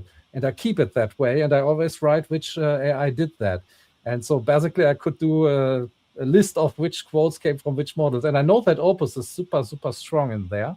And ChatGPT has 4.0 were the last models where I had some quotes from. So basically, that is my personal thing. Though I notice when I copy a lot of stuff in there, that is a model that I really like. I see. Okay, so we'll see, and we'll see how many like things you quoted from GPT 5.5. Peter, on Arena, I'm assuming this model is just now running. There's no confirmation like we had with GPT Image that this was a masking tape or duct tape or something, right? No, I think there's no API yet. Should you guys see that? There's no API. It's just like available in Codex and not even in ChatGPT. I only have it in Codex. I think some people said. Rolling out in Codex CLI. Do you have it in ChatGPT already? So, I haven't checked, but should be in ChatGPT and in Codex as well. But it's not going to be on API as far as I understand, at least for the time being. So we can't test it ourselves as well. So we have the task that I asked it for. Again, I want to show you guys. That involved computer use, involved a bunch of other stuff, involved the hyperstream. So I asked it, I asked GPT 5.5 to create a launch video for itself. This is the prompt. Open a new window, go to CloudAI.design, download the ThursdAI brand kit into a folder, and then generate a launch video using the brand kit for GPT 5.5 using our brand guidelines with hyperframes. It's quite a complex thing to do. And now we have some sort of a video. This is with medium thinking. Let's see. It still controls my browser. I'm not sure what I can show you, but this is the video that it generated. Let's take a look. Let's play, dismiss. Okay, dismiss. I asked it to not to render the video. Let's play. Oh, this is pretty cool. Built for agentic. I wish I could like zoom in here. I'm not sure how I can like full screen this video. Okay. Oh, maybe. Okay, like this. Let's start again. There's no music, but here's the video. Breaking model drop. GPT 5.5 just landed.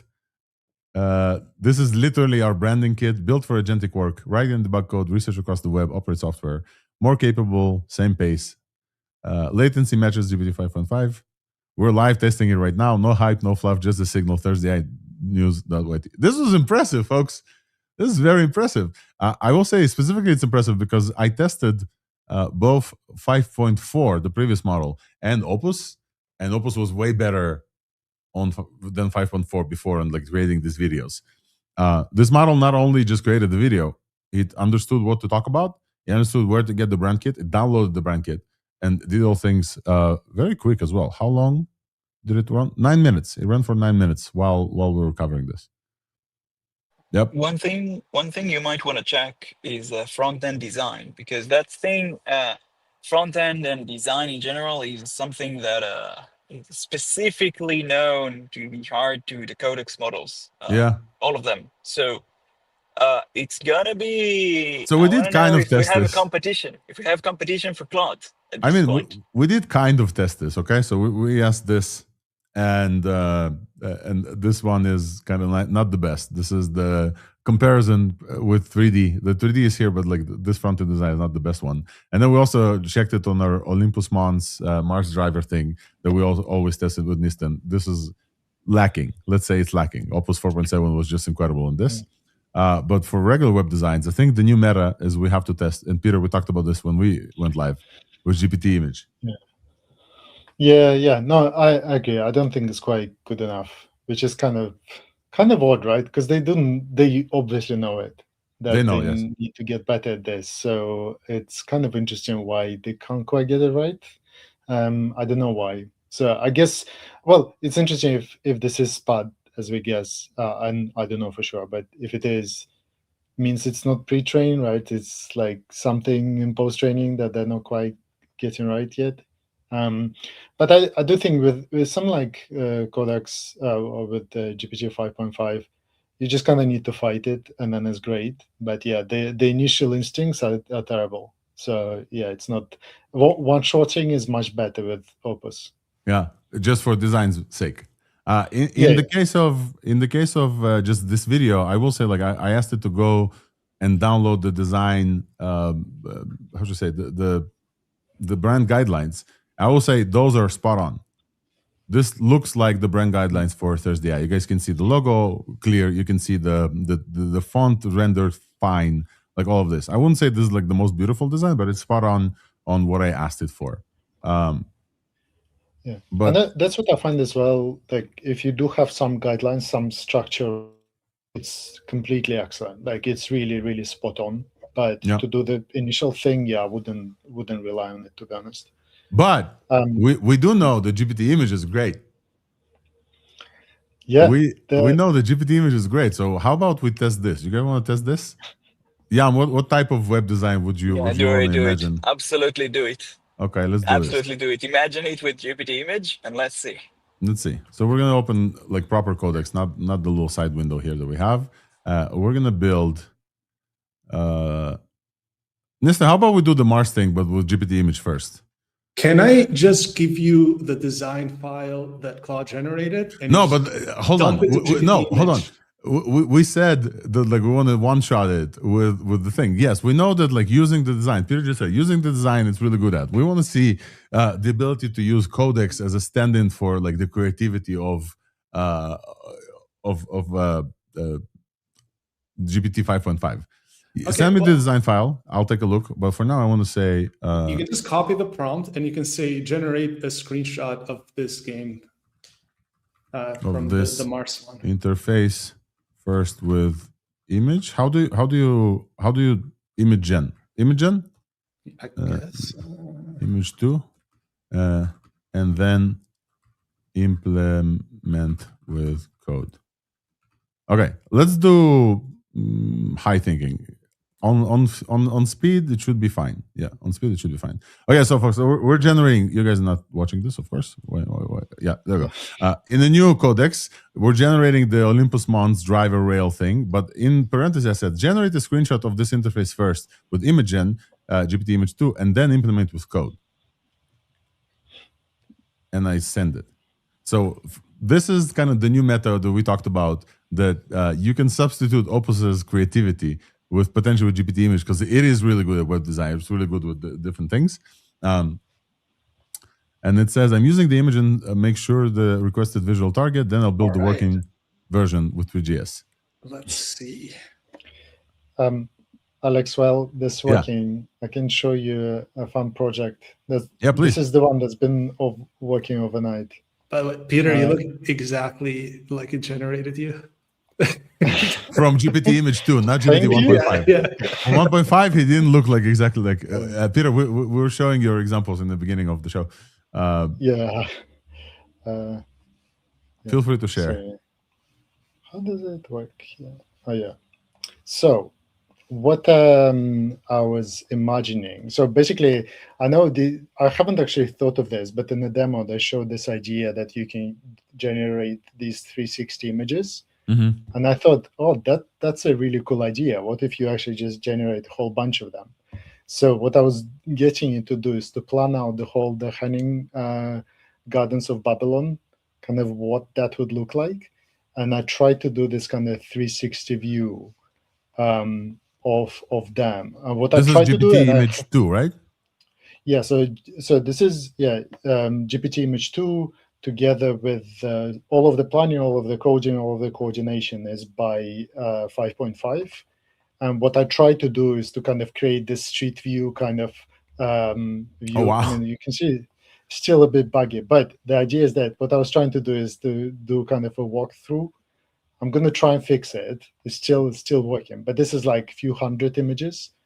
And then I can just like go into here and then like look around, that's see insane. what that's like.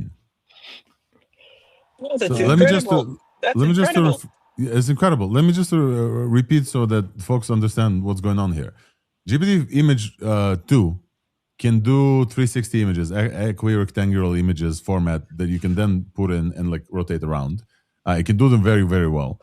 Peter, you're saying you're generating a few hundreds of images, and you can walk through that whole universe that was generated. Yeah, exactly. Okay. Absolutely insane. That's insane. Is bonkers. So you built like a street view thing completely generated with image view. Obviously, it's not 3D because it's all equirectangular, but that's how Google Street View works, right? It's all equirectangular images one after another, and they have like this nice animation that they fake. Dude, this is a crazy demo, man. You should post. Holy cow! Wow. Yeah. How long did it go for? How long did it go for? And also, how many images generated? So I need to check how many images. I think it ended up so far. I think I have like about 400, but I'm gonna. So the issue that I have is that what I was trying to do is I was trying to like get it to like in the same way like you can do Street View, where you can literally move from one to the next. But it's like it's a little bit buggy, and it's like the images don't quite align. Yeah. And I think that is the. I mean, I think I'm asking a lot from it, right? To plan like literally everything. And I think that I probably need like many thousands for it to work properly. So I just need to work out like what's the nice balance. So you're asking how long did it work for? I came up with this idea at about like 1 a.m. last night, London time. So that was like end of your working day. And then it worked the whole night in the morning. Then I was like tweaking and giving it a bit more direction, and it's still working. So I guess, I don't know, it's going to be coming up to 24 hours in terms of to build this. But I think maybe I went a bit too ambitious to try and create the whole thing. I think if I had like one road with like some cool stuff, I think I probably could have done that overnight. So maybe if you've got like a bit more better scoped ideas, maybe you can try that as well. But yeah, you can literally do it in Codex now. That's so cool. You basically created Street View of a place that doesn't exist. Yeah, well, it did exist, but we don't know what it looks like. Yeah, we don't know. It existed, but we don't know what it looks like. And then the hallucinated, like, latent space version of it that comes from GPT Image. Yeah. Yeah. Wow. That's crazy. The only caveat to this is that at least I didn't quite work out how I can get the 4K resolution. So some of it is like looks a little bit rubbish. Just because, and you'll see a bunch of artifacts here. I did also use upscaling to just get it a bit nicer, but if you zoom in, some of it kind of looks bad. And I don't think it's because the image model couldn't technically do it, but I think it's just because the resolution that you can get access to via Codex is not the highest. So then it starts just doing that. So that's like a little bit of a downside. So if you're going to try and replicate this, so I was using Topaz upscaling via Replicate. But yeah, I mean, it cost me some amount of dollars as well. Yeah. Well, dollars I have to pay for it separately. So yeah, not ideal. Wow. But this is like a very long-lived project. Meanwhile, we have this generated. How about this UI, folks? This is the Mars UI that GPT Image generated. It feels a little bit better than what we just saw, yeah? So this feels a little bit nicer than this. Where's our other UI? Hold on. If you plug it into Codex and it's gonna end up like this, OpenAI, you need to end-to-end train on this. Like you have the entire pipeline. Just try in the sense. So this is the UI that Codex built for the same thing. This is the UI that GPT Image imagined for us. Okay. Maybe we should have fed it this UI and then told it, okay, just feed it this image and just say, listen, that's what we're doing. Where are you? That's legal. That's literally the whole process. That's legal. That's still OpenAI. That's still GPT. It's legal, yes. It's a different GPT. But yeah, there's procedural terrain. I'm going to add generated Mars backdrop texture to the scene. So I added the steering. I don't know how long this is going to take, folks. This is on 5.5 high. A while. Yeah. It's going to take a while, but look at this. This UI is significantly better than this thing. Like night and day. And I think, Nissan, could you check the math here? Can you take a look? Did the GPT Image do the math correct? I'm not sure. No, the math is wrong. The math is wrong. Okay, at least. Yeah, but it's not that wrong. Like it should be 5 kilometers per second for orbital and 7 for the other one, and the rail length it should be around 290 to 320. So it's interesting that it got close. To be honest, that's also wild to me. So there's a long ass file that I don't know if I can like open already that does some stuff. Now there's a bunch of thinking going on. Oh, there we go. It generated the backdrop for Mars. That I asked it to. I will say, to be very clear, I asked it like, hey, there's gonna be stuff that you can do with 3GS, generate an image. Can it just generate textures for yeah, the that's why I asked. I asked for planet? textures, but it didn't work. I said, hey, if there's things you cannot code like visuals, feel free to use for background. There's a Mercator projection thing that it can generate, and then that can wrap around the entire Mars. It should have that data. Like that's a lot of public data. Like, can you? Oh, you want like an actual Mars generation? I want a full Mercator texture to be wrapped around Mars. It's just MERCATOR. Okay, Codex asked. Let's just try. I don't know, one shot, same prompt with the image. It doesn't really look like that, like... folks. Wait, hold on. Like, yeah, we have an example. I think the Codex actually, yeah, it used the server and served the page. It does not look quite like the image yet. Yeah, no, you might need Opus for that. But, what thinking are you on? How much thinking? High, on high, yeah. So okay, so this is what we imagined. Let's see what Codex says, but like this is what we imagined, yeah? This beautiful thing with GPT Image. This is currently what we have. It's